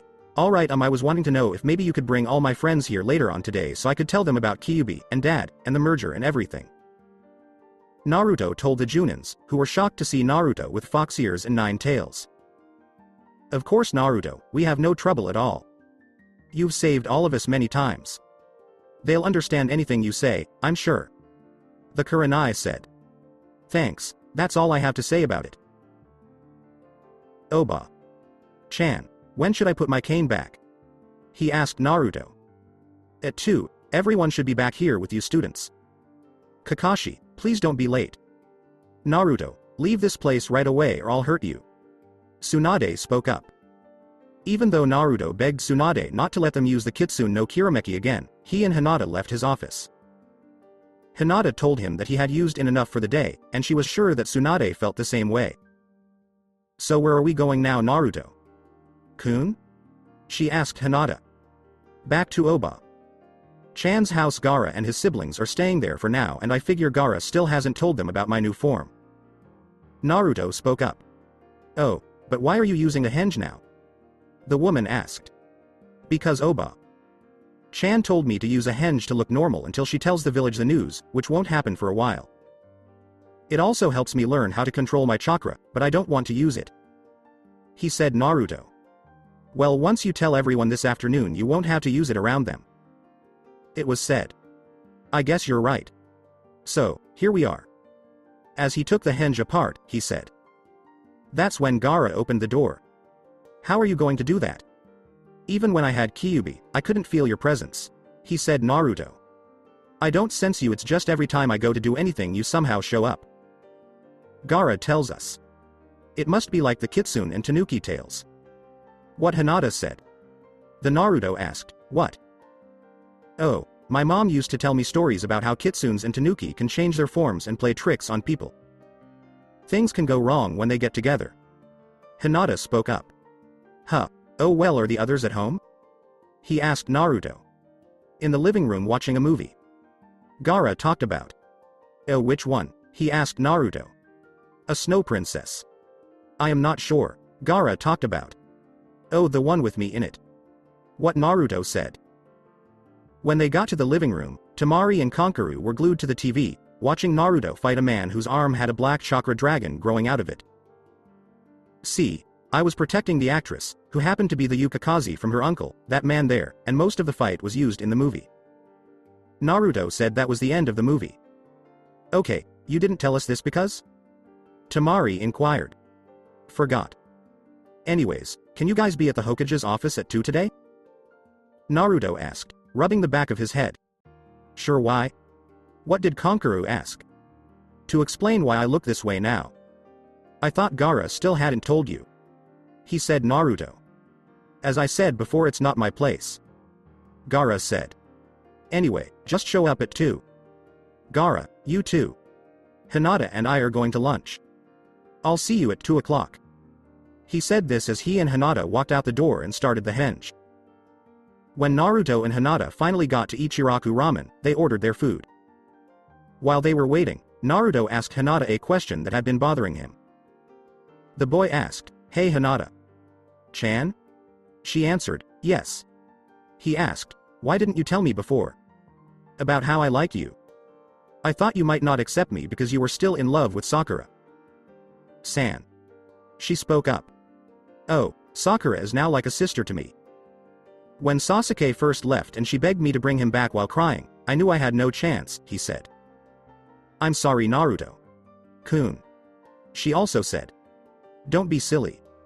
Sasuke deserves her, and I have you and all my friends now. This makes me so happy. Say I haven't been to my dad's house yet. What about going with me when I do? We can fix it together. What does that sound like? She said yes. I'd like that. It was said. When their ramen finally came, they both dug right in. When Naruto looked up and saw the time, Hinata had just finished her first bowl and he was on his ninth. He asked Hinata, we've got less than an hour, how about we go over? Okay, it was said. Naruto then paid their bills and went to the tower of the Hokage. He did want to get there early for another reason, but he didn't tell Hinata about it until they got there. No one's here. It looks like Oba Chan and them are still having lunch. Naruto stated, hey Hinata. Chan, there was another reason I wanted to come here early. Oh, why Naruto-kun? When Hinata asked. To make Oba Chan's office look better. I think it looks pretty dull. He said Naruto. I don't think that's a good idea Naruto-kun. She went on, but when she saw what Naruto was doing, I see. Okay, I'll help. To keep Tsunade from seeing, Naruto used a genjutsu to hide everything after they were done putting up the decorations. After that, she went into her office right away. Naruto, Hinata, you're early. Tsunade spoke up. Yeah, we wanted to fix your office up for everything. Naruto said with a smile. What did you do? Tsunade asked, suspiciously looking at him. Nothing. Naruto said with a smile, and Hinata laughed. Okay, I'll believe you. Everyone should be there in 10 minutes, so be ready. Tsunade spoke up. Always am. What Naruto said. Yeah right, always in trouble you mean. Outside the door, someone said. To save you from it, more like. Sasuke, come on. He said this as Kakashi, Sasuke, and Sakura walked in. You figured out how to turn back. It said Sakura. Yes, with a little help from Hinata. Chan last night but not from Oba Chan or Arrow Senin. They knew the whole time, but they were so scared that they forgot to tell me. Right now, this is just a henge. In fact, I have fox ears and 9 tails when I'm in my normal form. He said Naruto. After a short wait, everyone started to show up. The first ones to get there were Aoba and the Konohamaru Corps. The next ones were Asuma and the Ino, Shika, and Cho group. Tamari walked in with them holding Shikamaru's arm. Behind her, her brother was holding his own arm. The Guy group came next. Neji knew something wasn't right when he walked in, but he couldn't put his finger on it. He thought the Hokage was hiding something powerful in the room. Kurenai looked around the room and started to laugh when Hinata's team walked in. She looked up at Naruto as he looked over at her. Naruto gave her a shrug, and she agreed. Thought for sure Neji would have activated his Byakuga, but it looks as only your sensei has seen through it. Naruto told Hinata in a whisper. Hinata laughed. Well, she is a skilled genjutsu user and you didn't put up a very powerful barrier. She also said. True, true. He said Naruto. Okay, if everyone could be quiet. Naruto, you and your new girlfriend have had enough of each other today. Take a break. Tsunade said this made them both turn bright red like beets. Made sense of it finally. We thought you two would never get together after the Bikuchu search. It was Kiba who spoke, and Akamaru barked in agreement. Kiba-kun. Hinata screamed. Dopes, already rubbing off on her. Sasuke spoke up. You leave her alone Sasuke. Teme. Naruto yelled in anger. Okay, enough with the testosterone. I want to start right away. Tsunade spoke up. First, I'd like to say hello to Uchiha Sasuke, who is now back to normal. We were also able to get rid of the curse seal, but it didn't matter. The second thing I want to say is that Uzumaki Naruto killed Orochimaru and Kabuto, 2 missing. Nin. Tsunade began. There is no way the dope was able to kill a Sannin and Junin even with training from another Sannin. It said Kiba. Kiba, you'd be shocked at how strong Naruto really is. He was strong enough to fight Orochimaru, Jiraiya, and me all at the same time. Tsunade spoke up. Most of the people in the room dropped their jaws when they heard that. There is no way the loud mouth can be that strong. Ino spoke up. He would be, as there was another power added to his. It said Shikamaru. You know Shikamaru? He asked Naruto. I don't know what the other power is, but I know there is another power on top of your own. Shikamaru talked about. Naruto, you should go on and tell them. The Kurenai said. Right. Well, to explain, as Shikamaru put it, my other power. Need you to remember the tale we were told in the academy about the Kyubi. He said. Naruto. You mean how the Yondaime use a forbidden jutsu to kill the Kyubi? Yes, we all know the story's main character. Why do you bring it up, though? Konohamaru asked a question. What if the story wasn't the complete truth, but a half-truth to protect certain people? Neji said it. Neji. Ni. San, do you know Naruto? Kun's secret? She asked Hinata. It was Hiyashi Sama who told me that the other day. No need to say sorry, Naruto. I know everyone will understand what I meant when I said it during our first Chunin exams. Thanks for everything you and your dad have done for the village. I told Neji. Ah, the power of youth. Guy said. Will someone tell me what's going on and what's with Naruto's new look? Gaara pushed Kankuro, who shook his head and said, what do you mean? What's the new look? I think he looks the same. Lee inquired. Naruto. Kun, is it okay if I continue? When Hinata asked him, Naruto just smiled and sat down. There was a nine-tailed demon lord named Kyubi who was called to our world by Orochimaru to try to kill Akatsuki, but Kyubi refused. He then tried to use a genjutsu on him and have him attack, but the genjutsu stopped him from controlling Kyubi. Kyubi was already heading toward Konoha, so he left him to his work. Get rid of another enemy if he couldn't get rid of the first one. The Yondaime thought Kyubi was too powerful to kill, so he used the Fuin Jutsu to seal him. But because Kyubi was so powerful, he needed a host for it. The Yondaime used his brand new sun because his chakra coils weren't fully formed yet. As soon as the jutsu was over, the boy had no parents left. When Hinata was done talking, everyone was shocked and kept quiet. Okay, that's a version of the story we never heard, but what does that have to do with Naruto? Kiba questioned. Kiba, who out of the group doesn't have parents, birth date is on the day of the Kyubi attack, and almost looks like a clone of the Yondaime? It asked Shikamaru. I don't know half of your birthdays and I don't know about your home life either. It said Kiba. Kiba, it's Naruto. Shino spoke up now. What? Kiba yelled, that dope is the Yondaime's son in a Kyubi vessel. Very funny. Okay, fine. The Akamaru dog barked, "Arr." What do you mean he smells like a kitsune now? Kibi asked his friend. Why do you think the Akatsuki were after Gaara and me for so long? It wasn't because of how good we looked. Naruto said with a smile. Akaru growled, "Arr. I don't know, I guess that could explain why." It said Kiba. Let me butt in. Naruto is the son of the Yondaime, and he was the Kyubi's vessel. Tsunade began. You said, does that mean he's dead now? 20. One asked. Naruto, remove it. Tsunade said. Naruto said, yes, and took off the henge that was covering his Hanyu form. When they saw Naruto, everyone let out a gasp. They saw the same Naruto 2 weeks ago, but now he had 2 black fox ears on his head and 9 foxtails behind him. His eyes were still blue, but they were cloudy. After Naruto's fight with Orochimaru and Kabuto, this took place. He and Kyubi joined together and killed them both. Even so, Kyubi didn't tell him how strong the jutsu was, and it turned him into Kyubi himself.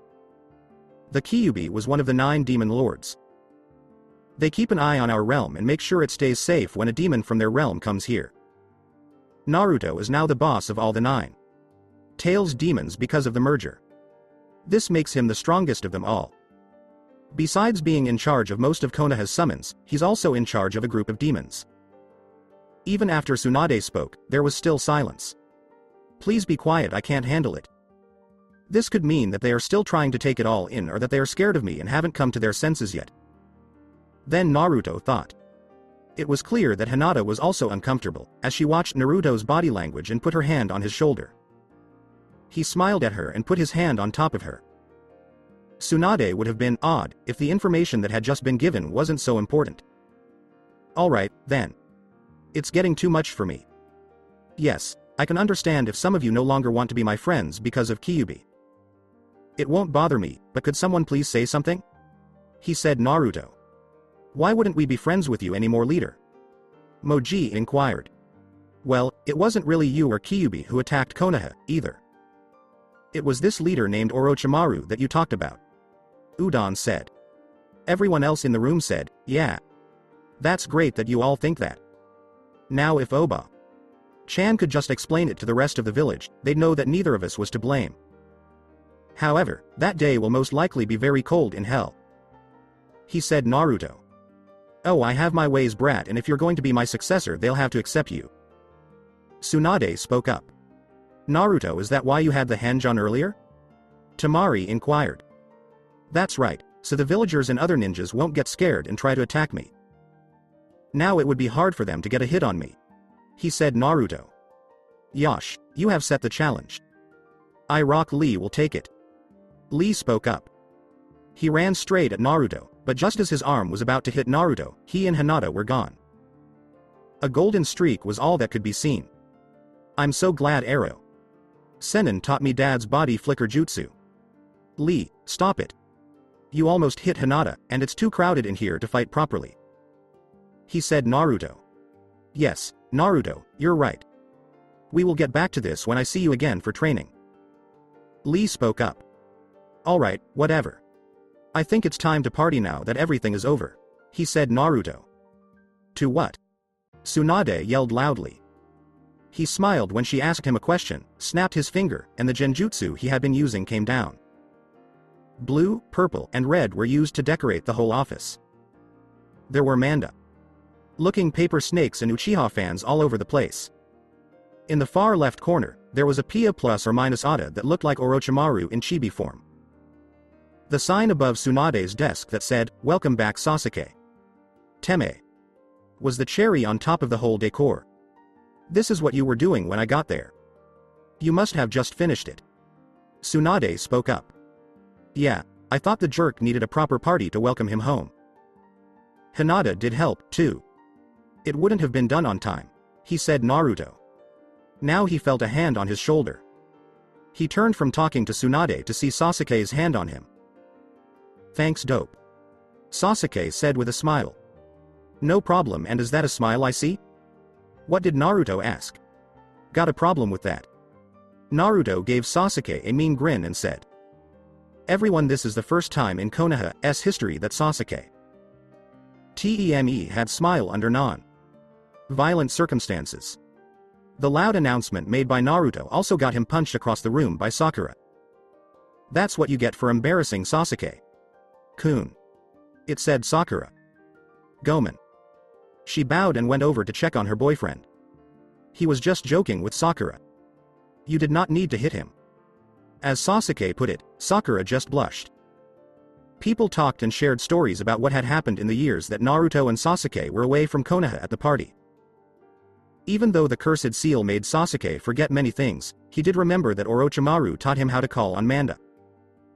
Other than that, he only remembered his first fight with Naruto and the most recent fight, in which he was knocked out. Naruto thought of what Gamakichi had told him the other day when Sasuke brought up Manda. Hey Sasuke, that reminds me, you now the new summoner for that pissed off snake. He said Naruto. What? Sasuke asked. Yeah, the other day I talked to one of Gamabunta's kids and he said with Orochimaru dead you're the next person in line to be able to summon Manda. Naruto said, just don't turn into Orochimaru and don't go letting him lose on innocent villages anywhere and we'll be fine. Yeah, but I can use him to fight my brother. Sasuke spoke up. Do you really want to do that? I thought you'd like to kill him to stop him from hurting anyone else. He asked Naruto. I guess you're right. Just in case I need him, it's good to know. Sasuke spoke up. I get it, but you won't do it by yourself. I'm joining you, he said Naruto. I agree. He can't live with 3 Konoha ninjas who are as strong as 3 Sannin. It said Sakura. It's more like 6 Sannin, though. Naruto now has so much power that Itachi would be dead right now. What Kakashi said. Neji, Hinata, Sasuke, Sakura, Naruto, Tsunade, Jiraiya, and the Suna siblings were the only ones left at the end of the party. Well, it looks like everyone left. I believe it is time for the rest of us to leave. It said Sakura. I agree with you. Please let us go, Hinata. Sama. Neji said as she walked out the door. Hi. Before she left, Hinata kissed Naruto and said, I'm glad everyone got you and accepted you. I told you it matters what's in your heart. She then left, leaving Naruto in shock in the office of the Hokage. Look, it's the first time the dope is speechless. Sasuke said his plan was to get him back earlier. Shut up, Sasuke. Teme. He was finally able to say. Well, let's go, everyone. Tsunade said, and everyone left her office. Naruto finally remembered this morning that Hinata had given him the key to his dad's estate on the way back to Tsunade's house. Hi, Oba-chan. Can you take me to the big house tomorrow? He asked Naruto. Yes, I don't know of anything going on, so please be in my office at 9. Okay. As they walked into her house, Tsunade said. Each person went to their room and fell asleep.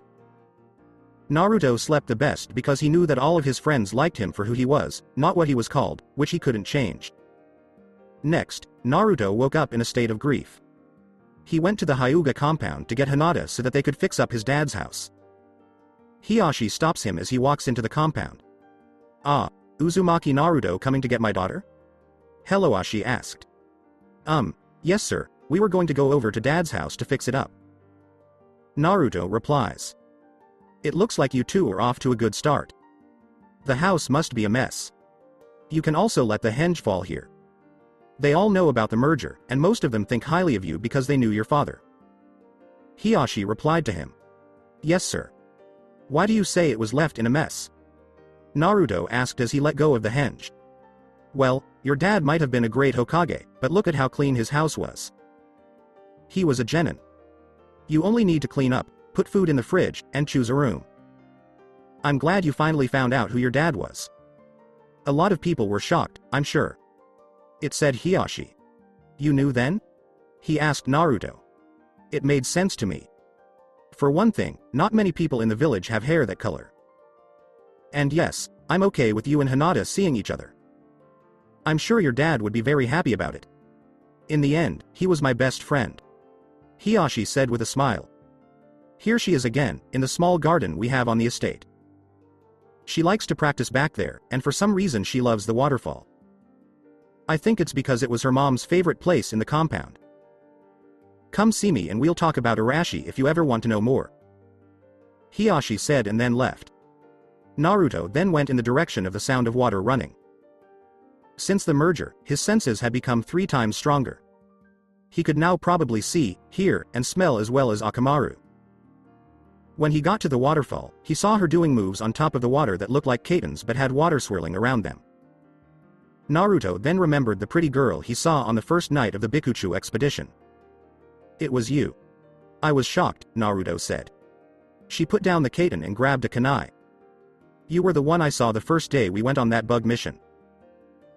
That night, you were the pretty girl I saw dancing in the water. That's why you were sick the next day too. You were in the water too. What Naruto said. Tell Naruto-kun not to do that. If you want to kill a Hyuga, you should not sneak up on them. But yes, that was me you saw that night. I didn't have a lot of confidence at the time, so I practiced at night. Chakra helps me control water even better, so it makes sense that I would go to the nearest body of water. That night, I didn't think you'd hear me, and it was a good thing you didn't see me either. What Hinata said. I asked Naruto, why? Let's just say you would have passed out if you saw me that night. Hinata said with a blush. Oh, you were bathing too. He said something, and then he realized what Hinata needed to do to take a bath. He turned as red as the other person. What are you doing here anyways? To change the subject, Hinata asked. I came to get you. Oba-chan is taking me to my dad's grave today. Remember that I promised to bring you along? He said Naruto. Oh, okay, give me a minute and then we can go.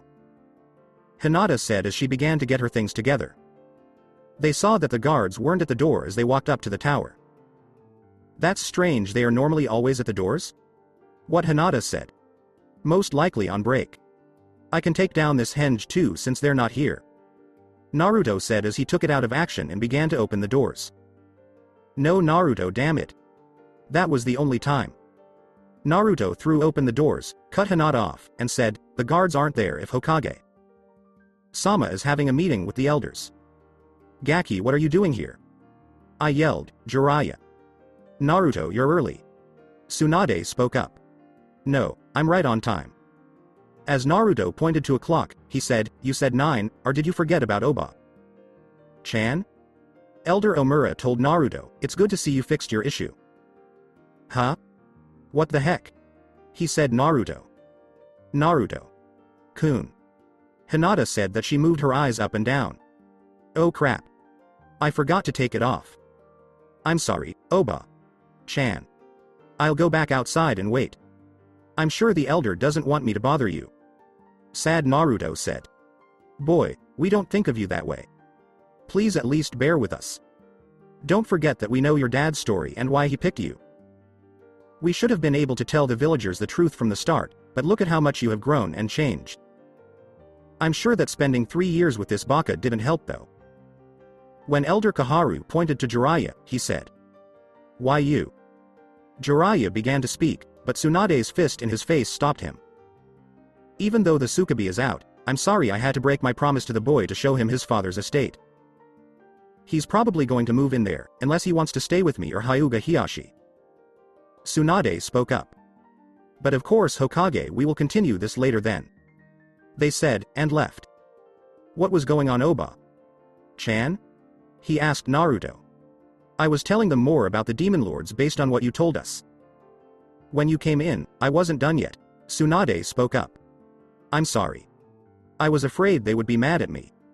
He said Naruto. Because you spoke up in the middle of them. It's not new, Tsunade spoke up. No, because I removed the henge. He said Naruto. Yes, I hope you don't have to use it for much longer. That's what else I wanted to talk to them about. Being honest with the village and telling them the whole truth. Tsunade said, but let's head on out to your dad's estate, it'll take us a while to get there and I don't want Jiraiya knowing where we are going. I asked Hinata, why? Oh, you'll have to see. Tsunade said with a smile. That was it. They left the tower and went toward the Uchiha and Hyuga compounds. Why are we going this way, Oba-chan? This is the place where rich people hang out. He asked Naruto.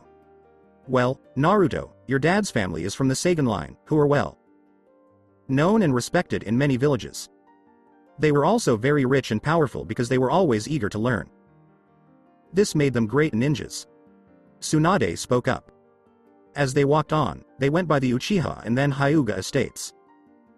After a while, Naruto realized why Tsunade didn't want Jiraiya to come. Yeah, one of the onsens is back. This was it too. Some of them are on the other side of the village from where the Tsukubi lives. The Hyuga family often hangs out here, so I don't think he goes there. If Hiyashi found him outside the walls, he'd be dead in 2 seconds. As he walked, Tsunade said, ah, here we are. Everyone looked at the big gate in front of them. It was closed at the moment, and you could see that the door handle had been turned into an uzumaki when it was shut. Oba-chan, why is that on the gate?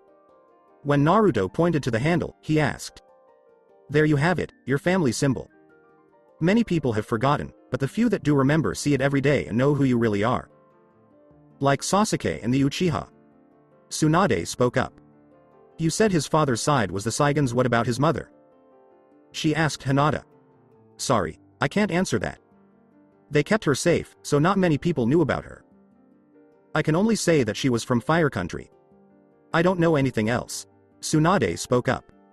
So where are the rest of the Saigans? She asked Hinata. Before the First World War, they were hit by a plague that killed most of them. Your dad's parents were the only ones who made it out alive. His mother died when she was giving birth, and his father died in Mist Country after Arashi was born. There are several houses on the estate, but your dad only stayed in the main house and didn't go too far into the other houses. Jay had told me that Arashi once said that going to the land of people he didn't know didn't feel right. Your dad cared about all living things, even the ones that aren't with us anymore. You won't have to go very far inside anyway.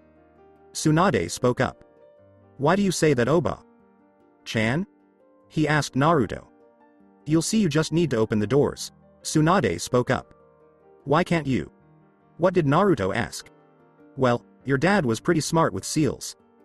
You were the only one who could open the seal on the Saigon estate when the Kyubi started attacking. He knew he wouldn't live to see you grow up. Someone would be taken to Ibiki's office if anyone else tried. Just trust me when I say that Ibiki was full of missing nin and spy. Nin in the first few months after he died. Tsunade spoke up. Why was that, Hokage? Sama? She asked Hinata. The Saigon had a huge library of advanced jutsu that they had collected over the years, and Arashi liked to make up his own. The scrolls were sought after by everyone. Could you please open the gate? Tsunade spoke up. Whoa.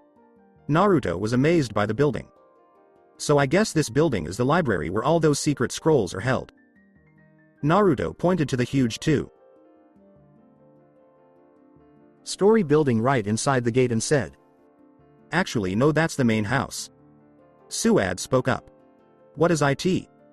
Someone yelled, it's big enough to fit an army. Well, when the Saigons first came, the head didn't want people to have to travel far to see him, and he also didn't want to run home, so he made the main house the first thing people saw when they arrived at the compound.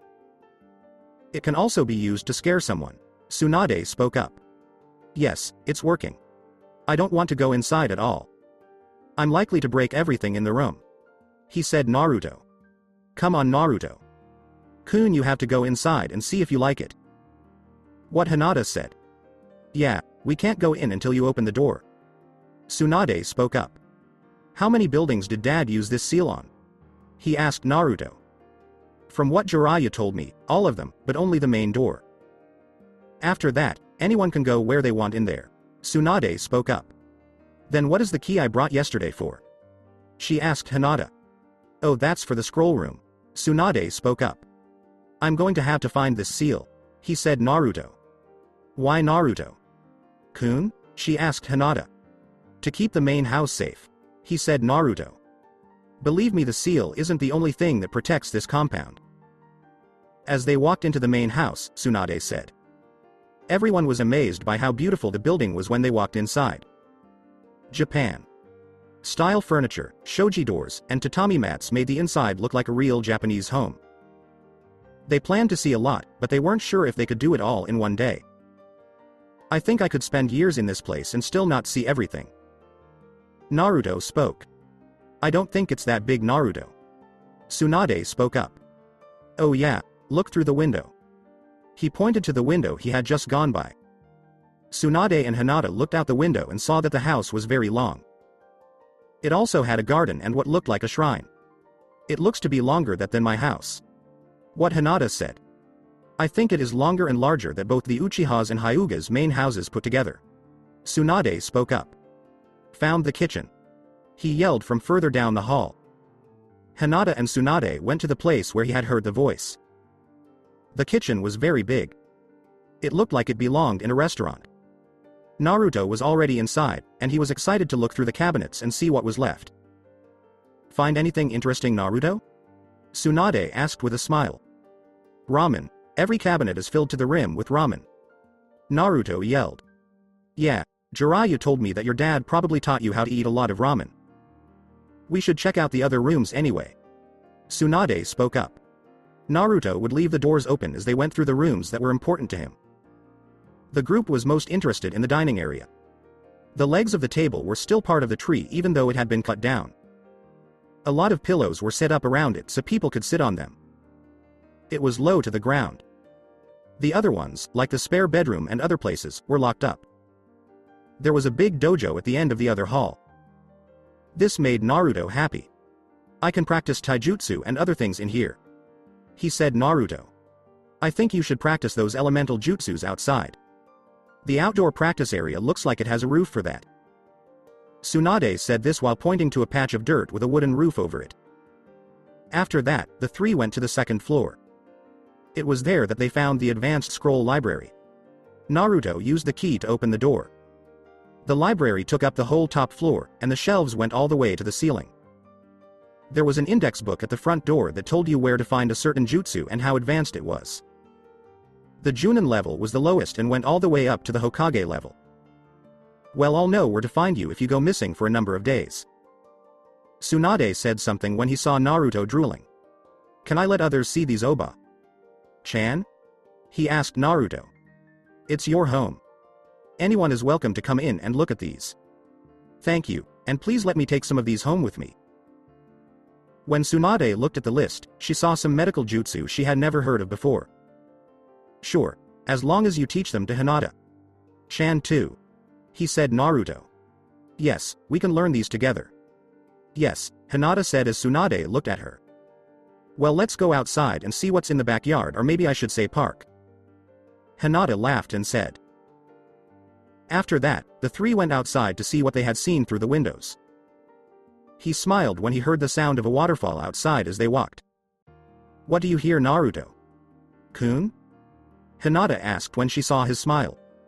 You favorite thing. He said and grabbed her hand. Her what? Now Tsunade was completely in the dark, but he still followed the two. When Naruto stopped, Hinata looked over his shoulder and saw the biggest waterfall she had ever seen on a private property. Oh, it beautiful. What Hinata said. Do it now. You must want to. He pushed her toward it, Naruto said. What is going on, Naruto? When Tsunade asked. You didn't tell her? He told Hinata, but she just shook her head. Then you'll have to show her. Do you promise? Naruto added, and Hinata agreed.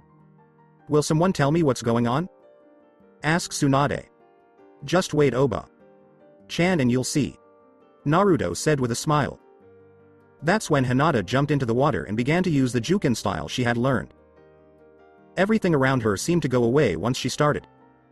Naruto and the Hokage were gone, leaving her and her Juken with the water twist. Hinata moved the water around, and Tsunade was amazed. With a single chakra blow from her finger, she could make it spiral in her katen or move in a certain direction.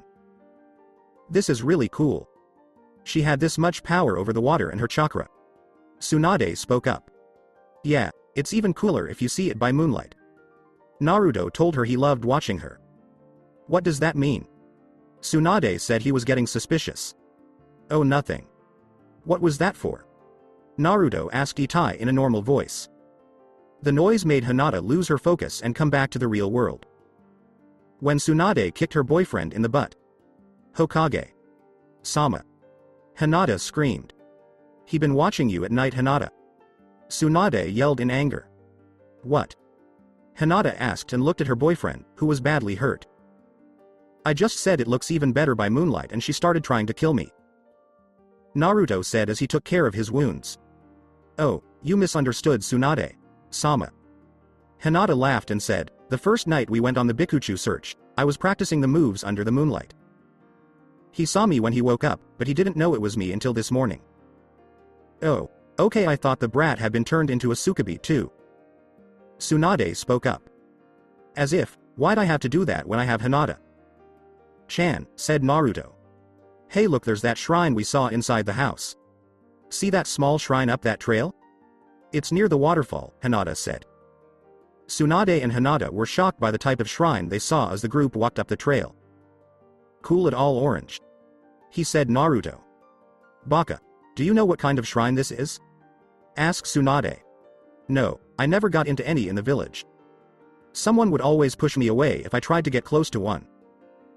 Sad, Naruto said when Hinata saw him, she grabbed his hand and held it tight. Naruto. Kun, this is an Inari shrine. What? Hinata said. Why would they give a shrine to a little kid in Wave Country? He asked Naruto. What are you talking about? Asked Tsunade. Inari, I meet this little kid in Wave Country. Is this shrine for him? Once more, Naruto asked, confused. No, Naruto. Kun. I think the boy was just named after this god. Inari was actually the god of harvest, and he had special animals that helped him talk to people. The same way all Shinto gods do. Naruto, take a look at the animals that are watching over the shrine. She said this while pointing to the two statues. Naruto had to move in order to see the animals. Mold had grown on the statues because of the mist from the waterfall, showing only a small amount of the original stone. But once he got closer, he could tell what the animals were, even with all the mold. Kitsunes? He said Naruto. Yes, Naruto. Kun, hello. They come from Inari and bring news. The other one has a scroll and the first one has a spiral ball. Hinata spoke up. Why is it here, though? Why did the Sagan family build a Kitsune shrine? He asked Naruto.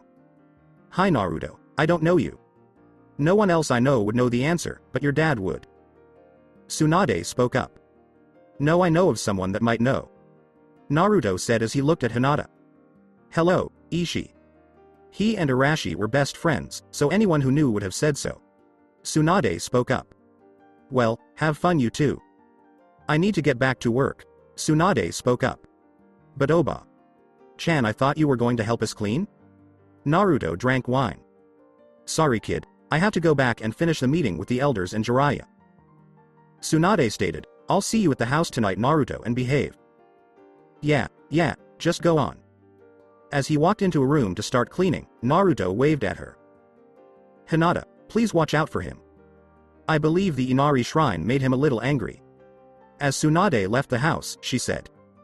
You saw it too. But I'll keep an eye on him. She told Naruto this and then went to find him. Naruto. Kun. Hinata picked up. But there was no answer. Hinata went back to the room he had just come into and saw that the window was wide open. Where did he go? Hinata believed. When she saw that the window led to the garden, she knew where he had gone. She saw several tails moving through a tree as she walked by the waterfall. Naruto. Kun? When Hinata asked. It looked like Naruto had changed into the Kyubi. He turned around to look at her again. Naruto. Kun, why did you change? She asked Hinata. Though it might be a little more appropriate here. He said Naruto. You're not telling the truth. What is wrong? She asked while sitting next to her boyfriend. I'm sorry, I'm just tired. He said Naruto. Is that why you changed into your Kyubi form? Naruto agreed with what Hinata said. It's too much to handle, Hinata-chan. I'm the Kyubi now, my dad is the Yondaime, my family is all gone, and this house is here. I can't handle it. All of this happens at once, even though I've been living alone for 17 years. I have no idea what to do, he said Naruto. Do what you think is right. Are you sure you want to live in this house? She asked Hinata. I don't know why I'm the only one living in such a big place. As of right now, this place is too big for me to be by myself. I'd like to come train in the dojo and try some of those scrolls. He said Naruto. They just do those things here and then lock the place up at night. Reattach the seals to the gate and door, and every day open and close them. What Hinata said. But why not come here? It's too far from my apartment? He asked Naruto. I think you're going to live with the Hokage from now on, unless Hinata froze and blushed. Unless what? He asked Naruto. You could also stay with my dad if you want to. Remember that the Hokage told you that. You won't have to go very far to get to your estate. What Hinata said. I'd like that Hinata, it also means I can be closer to you. He said Naruto. Naruto changed into his Hanyu form and tuned the hug when Hinata hugged him around the neck. Aishiteru Naruto. Kun. What Hinata said. Yes, Hinata-chan. I'm sorry I didn't see it sooner. He said Naruto. Let's go clean up this house. I will have a place to relax if I come here every day to practice and learn new jutsu. He said Naruto. Hi. Hinata replied. After that, they went back to the house and began to clean up. They worked until Neji was told to tell Hinata to go home. Naruto thought that they had done enough for the day and went to Tsunade's house. At Tsunade's house, everyone was waiting for Naruto to come back. Naruto walked in and said, Hey guys. You dad's house must be really dirty since you were gone for 14 hours. Temari spoke up. You won't believe that Hinata and I didn't even finish. We'll have to finish tomorrow. He said Naruto. Why are you guys still up? Naruto was confused when he saw how late it was. Bro wouldn't let us go to sleep until he was sure you were alright. Gaara gave Kankuro a dirty look as he spoke. Come on Gaara, I'm fine and I'm sure if anyone tried anything on me they'd be dead before they had a chance to do anything. He said Naruto. If you tell me to. So, I'll say good night. Gaara said as he went to his room. Following him, Temari and Kankuro said goodnight to everyone and went to their own rooms. This left Naruto with Jiraiya and Tsunade. "Naruto, we need to talk." Tsunade spoke up. "What about Oba-chan?" he asked Naruto. "About the village," he said. Jiraiya. "You want to tell them, don't you?" he said. Naruto. "Yes, but the elders are after you, and I don't know how to tell them not to." "We're not sure how to tell them, though," Tsunade spoke up. "I might be able to help on that," he said. Naruto. "What?" Tsunade spoke up. "Kyubi." Naruto spoke, and the bunchen of Kyubi showed up. "Hello Kit, you need something?" I asked Kyubi. "Oba-chan and Arrow Senin want to tell the villagers about the merger, but they're not sure how the villagers will react. They want to kill me because they think I look like you." Naruto gave Kyubi an explanation. Maybe you should tell them that the Yondaime is his father. That might make them like him a little less. Tell them why he used the boy, and then say that Naruto brought the Uchiha kid back." Kyubi spoke up. "Okay, that sounds good, but what about Naruto's new look?" I too asked Jiraiya. "Tell them not to worry about Otto anymore because the Yondaime's son killed Orochimaru and Kabuto. Also, I believe you should ask some of Kit's friends to speak to the village and share their thoughts. Why they don't believe he's the Kyubi. Then tell them the news. Most of them will change their minds if they see that young people are on his side." No one had really asked why the boy was hated. The adults only knew he had the Kyubi, so they thought he was it since the Sandame hadn't told them anything else. He said Kyubi. "Sama, that sounds great. Thanks a lot." Tsunade spoke up. "No problem at all. One reason I'm here is for that reason." "Kit something else?" Kyubi asked Naruto as he looked at him. "Nah thanks Q." He told the Kyubi bunchen to leave, and it did. "Hi Oba-chan, I also have something to say. I'm not moving in with my dad. Not right away. It's too big for me to be by myself right now. Is it okay for me to stay with the Hyugas? You did offer, but your house is farther away from the Hyugas than the Hyugas, so I can go there every day and lock it up when I leave," he said. Naruto. "I agree, that sounds good. Besides that, I never thought you'd stay there. Not right away, at least." Tsunade said, "I'll inform Hiyashi tomorrow he'll be having a new tenant, but you really thought that out." Hinata didn't really come up with the idea. "It was too much for me, so I went back to the shrine. I now know that when I'm really mad, I change into Kyubi without meaning to. My friend found me and we talked. She helped me figure out what to do." Naruto replied. "Yes, Hinata has a very clever mind and will be good as the head of the Hyugas when Hiyashi steps down." Tsunade spoke up. After that, the three of them went to bed. When Naruto woke up the next morning, he saw a note next to his bed. "Gaki. Please meet me at noon. Bring everything with you. You'll be moving in with this family." The Tsunade. Naruto said, "Wow, that was quick." Afterwards, he began to pack all the things he had brought to Tsunade's house. He only had enough to pack 2 big duffel bags. After that, he put them next to the front door and left before going to get breakfast. He said, "That didn't take too long." Gaara asked, "What didn't take too long?" Naruto replied, "Oh, hi Gaara. I'm packing." He then made him some ramen. Gaara asked as she sat down and ate an apple, "Why did you pack? Are you leaving again?" "No, I'm going to move in with the Hyugas. It's closer to Dad's compound and everyone's there already knows about the merger and Dad." Naruto stated.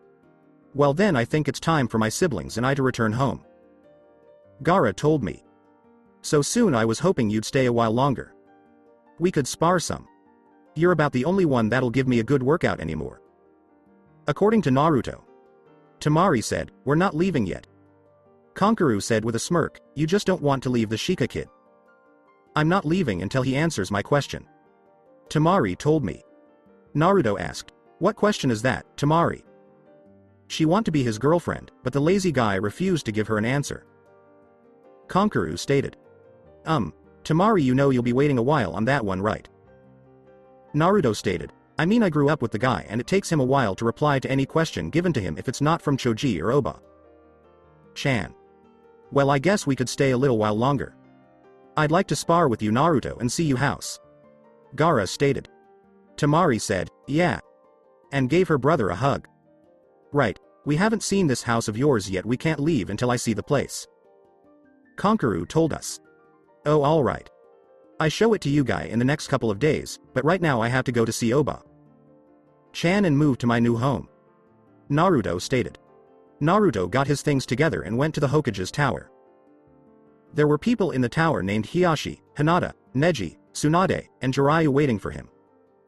Tsunade said, he's late. A fire broke out in front of her, and Naruto said, sorry. Tsunade yelled, Gaki, and threw a punch that Naruto just caught. I know, but the bags and everything. This is the last time. Naruto said that. After stopping one of the Hokage's famous punches that would have sent Jiraiya through the wall, everyone in the rooms was shocked. The Naruto asked, what? You stopped it. Jiraiya stated, no one ever been able to stop one of her punches. He then looked down and saw Tsunade's fist in his hand. Huh? Hiyashi asked Naruto, did you even know you had her hand? No, I just felt something coming towards me and opted to stop it before it hit me. Naruto told me. Na copyright G said, Sugoi. Tsunade calmed down and went back to her desk. Naruto, I thought I told you to bring all your stuff. Tsunade stated. Then Naruto said, I did. Then, two of his tails came out from behind him and grabbed his duffel bags. Neji asked, where's the rest? Neji, that's all Naruto has. Jiraiya stated, he was able to bring everything of his with him when we went for training for those 2.5 years. Neji felt bad and said, oh, I'm sorry Naruto. It's okay, my important stuff I keep with me, so no one would destroy it. Naruto stated sadly. Neji asked, I don't get it. Neji, you understand that the villagers think he is the Kyubi. Hiyashi said and Neji agreed, they never acted kindly to him because the truth was never told. There is a lot of hate in this village towards him and people can do cruel thing when they don't understand. After Naruto. Kun, Hinata asked, how many times did they mess up your apartment? To be honest Hinata. Chan, I've lost count. It wasn't so bad until I graduated from the academy, then they started to increase. Naruto spoke to her. Someone outside asked, why didn't you tell us? The rest of Team 7 and Kakashi walked into Tsunade's office. What were you guys going to do? No one was to know about me having Kyubi. Hell, even I wasn't supposed to know, but I found out from Mizuki. I eventually just had to hide my important stuff every day, so that if they did decide to come and trash my place I'd still have my precious things. Naruto stated. What's so important that you wouldn't care about the rest of the apartment? Sasuke asked. Naruto opened one of the duffel bags and saw a picture of Team 7 and Kakashi right after they turned into Genin. Well, this for one, he said, I might not have a lot of money or things, but I wouldn't give anything up for what I do have a lot of, and that's friends. Kakashi told the boy, you know Naruto, I can make you rich. He then gave the boy a picture. The picture looked a lot like the one Naruto was holding, but Kakashi was a little boy and the sensei looked a lot like Naruto. The Naruto asked, Kakashi, as this? Yep, that's Arashi. He was my sensei back when I was a genin. I thought you might like to have it since you don't have any pictures of him. Kakashi told me. Then there was a poof, and Naruto was crying as Kyubi. Naruto cried and said, thank you, Kakashi. Sensei. I really like it. Sakura was confused and asked, what just happened? He said, Naruto. Kun, it happened again. Naruto lowered his voice and changed back into himself. Huh, what? Oh, I'm sorry. Explain it to them Naruto, Hiyashi is going to have to know sooner or later. Tsunade stated. Right, well if I get upset like just now I turn into the Kyubi form. I guess it's just when I get sad or depressed, that it happens. Naruto made clear. So it's happened before? Sasuke asked. Just once, when I was at the Seigan compound I kind of got upset and transformed there. Naruto shared. Why were you there Naruto? No one has lived there in years. Sasuke asked. To be exact, 17 years, Kakashi said. Sasuke asked, you mean? Jiraiya said, yes, Arashi was a Seigan. Sakura now asked, who are the Saigans? Sakura, they are one of the originally 4 families that started Konoha. According to Tsunade. Sasuke asked, what Naruto family was powerful? No Haruno. San, Naruto's family was and is the most powerful family in all of Konoha. Hiyashi stated. Tsunade gave Naruto the big scroll and said, "That reminds me, Naruto. Here's the scroll back I borrowed from the library. But you have to teach Sakura and Hinata. Chant it." Naruto stated. "I made a copy, so you can get the original back," Tsunade said. "When is the party to celebrate the new house?" Jiraiya asked. "What did Naruto say? Housewarming party? You have to have one. If you going to be using the main house." Jiraiya told him. "Oh, I don't know, I guess in the next day or two before Gaara and his siblings return to Suna. I promised them they could come and see the house." Naruto said that. Tsunade asked Kakashi, Sasuke, and Sakura, "What are you guys doing here?" The three of them replied, "Just tell me, and I'll tell everyone. We were wanting to know if Sasuke can go outside of the village now, to the training areas. He can't do his advanced stuff in the Uchiha compound. Kakashi was going to go with us to supervise." Sakura stated. "Oh, that's okay, though you could probably use the Saigon's outdoor training area too. That's as if Naruto lets you." According to Tsunade. "Why not? Thought let's wait for it to be used after the housewarming party. I have something special that it has to be used for first." Naruto replied smiling. Inu asked, "What is that?" He smiled and said, "Hi. Am I Sue? Well, I believe it's time to leave and take Naruto home." Hiyashi stated, "Naruto, you need to use your henge. Can you carry both bags?" Naruto replied, "Yes, I'm fine. It was easier with my tails." After that, he used his henge and followed the Hyuga to his new home. When Naruto got there, he saw a small Hyuga leave the compound and head toward Hiyashi. Hiyashi asked Hanabi, "What are you doing back so early?" "Dad, I don't like the academy, I don't want to go there anymore." Hanabi told me. Then she saw Naruto. The Hanabi person asked, "Who is he?" "A new guest to Uzumaki Naruto, may I present my youngest daughter Hyuga Hanabi?" Hiyashi stated. He asked, "Oh, he's the fox boy, right Dad?" Naruto laughed and said, "Yeah, that's right." Hanabi said with doubt, "But you don't look like a fox." Naruto thought it would be okay to show her since they were at the gate to the Hyuga compound. As Naruto let go of his henge, he said, "See." Hanabi grabbed one of Naruto's tails and said, "Ooh, fluffy." Hiyashi said, "Okay, let's go inside." Just as the gates closed, someone from the village walked by and saw foxtails moving inside the Hyuga grounds. To get a better look, he moved and saw that they were attached to Naruto. There were 9 of them. The person in the village was scared and confused that the Hyuga family let the demon into their home. "I need to tell everyone else that the demon got the Hyugas," the man said as he ran off. He asked the girl he was riding with, "So Hanabi, what happened at the academy that you don't want to go back?" The girl said, "I don't know." Naruto said, "Yes you do, I know how to get you to talk." He then changed into his Kyubi form and said, "Up we go." He put Hanabi on his back and took 2 of his tails. "Hold on, this is my first time having someone ride me," Naruto stated. Hanabi grabbed his neck and then they were gone. The other people were shocked at how fast Naruto was when he was Kyubi. In less than a minute, he went and came back. He said, again. Neji told Hanabi, later, "Hanabi Sama, we need to show Naruto-kun to his room." Hanabi laughed and ran off. As they took Naruto to his room, Hiyashi asked him from in front of him, "Did she tell you?" "Hi, she said that no one would play or talk to her. They are all afraid of her because she's a Hyuga and the last 2 from the academy grew to be very strong." Naruto said, looking at Hinata and Neji, "I'll go with her tomorrow. I have some friends that are in her class. I'll talk to them and see what's up." He said, "Thank you, Naruto. It's the least I can do for letting me stay here," Naruto stated. "It would have been sooner if I had my way," Hiyashi said. "Well, here is your room. Neji's room is there." He pointed to the room next door to Naruto's, and Hinata's is there. He then pointed to the door in front of Naruto's and said, "Hanabi's is down by Neji's room, and I'm at the end of the hallway. If you need to talk to me, just knock." "That's it," Naruto said. "Neji, Hinata, will you leave us for a little while?" Hiyashi wanted to know. They said, "Yes, father, hi Hiyashi Sama," and then they went to their rooms.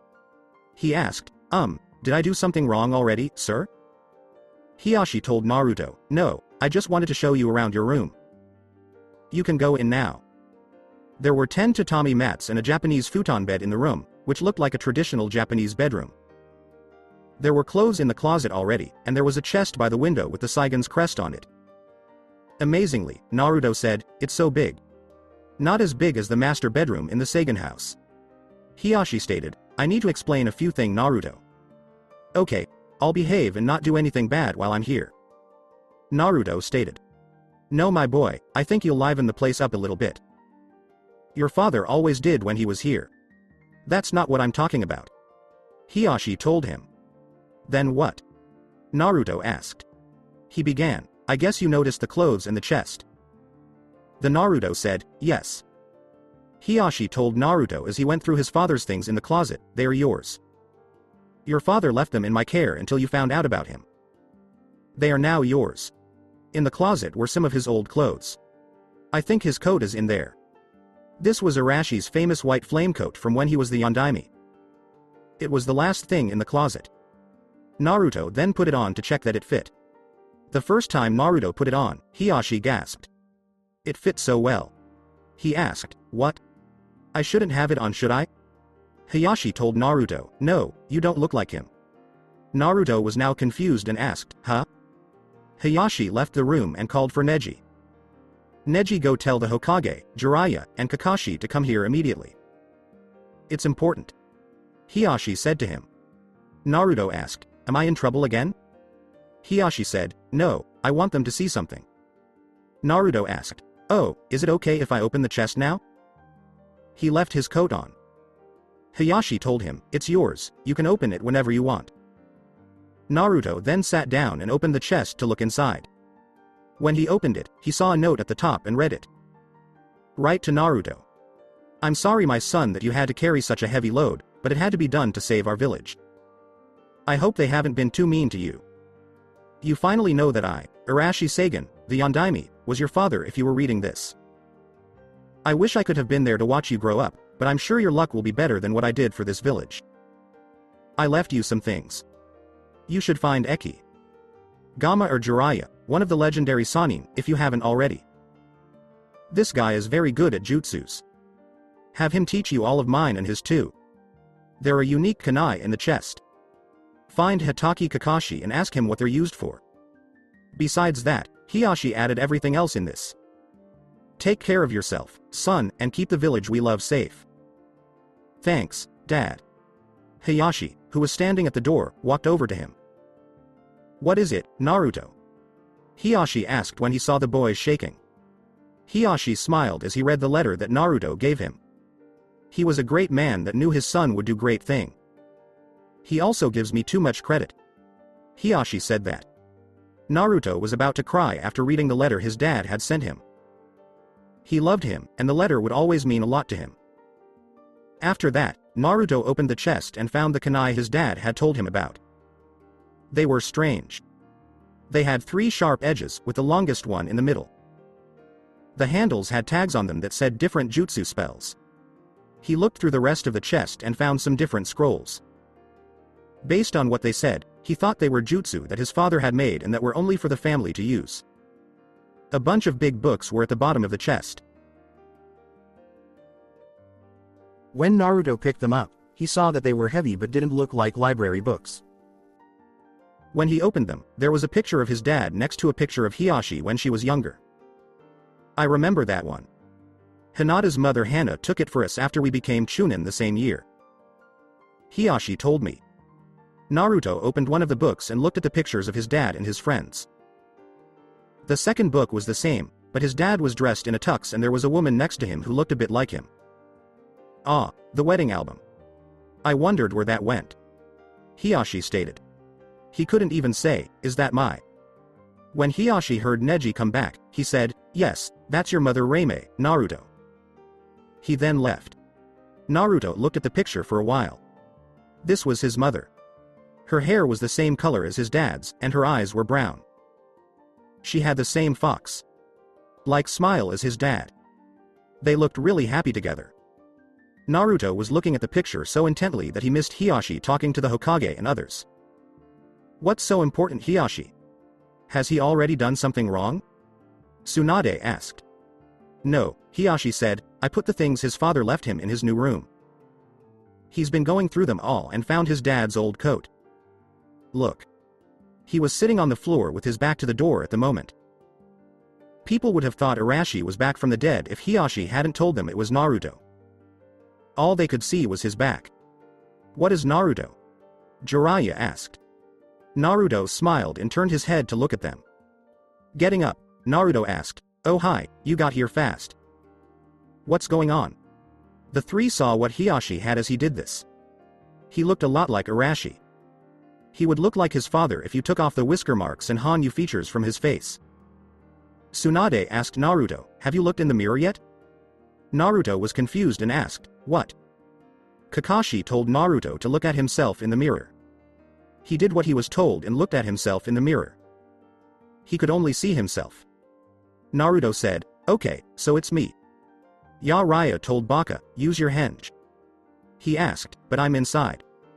I told Jiraiya, humor me. He then used his henge and looked at himself in the mirror. He saw his dad. Naruto looked in the mirror and asked, Dad? After realizing it was himself, he said, I don't understand. Tsunade changed into his Kyubi form and hugged the crying boy. You are his legacy, Naruto.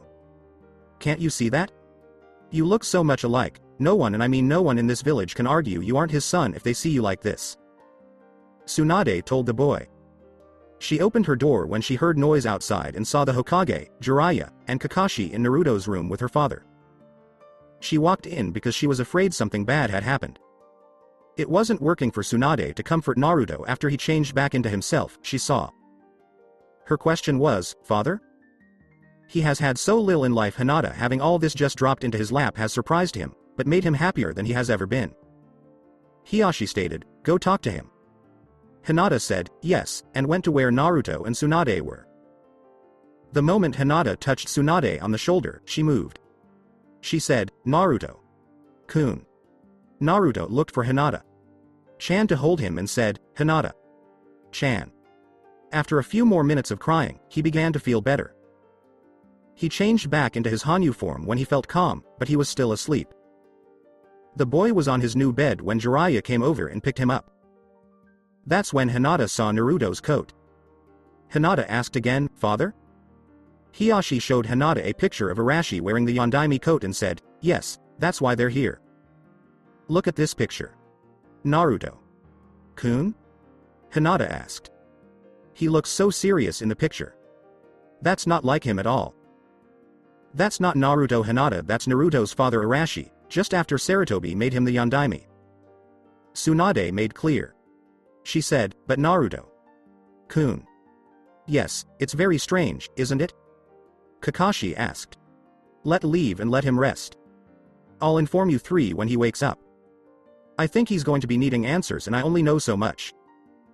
Hiyashi stated. Right, just send Neji again and we'll be here as quick as we can. Tsunade said that. After that, the three left. Hiyashi was also going to leave. Come on Hinata, he just needs some rest. He'll be alright alone. Hiyashi told him. Please let me stay with him, father. For right now. Hinata stated. Hiyashi said, okay, come get me when he wakes up. I'll be in the study. He then left. Hinata did nothing but sit next to Naruto and lift a few strands of his hair out of his face. So that's it for today. I hope you guys enjoyed it. Don't forget to like, share and subscribe to the channel for more awesome stories like this. Thank you. See you all in my next video.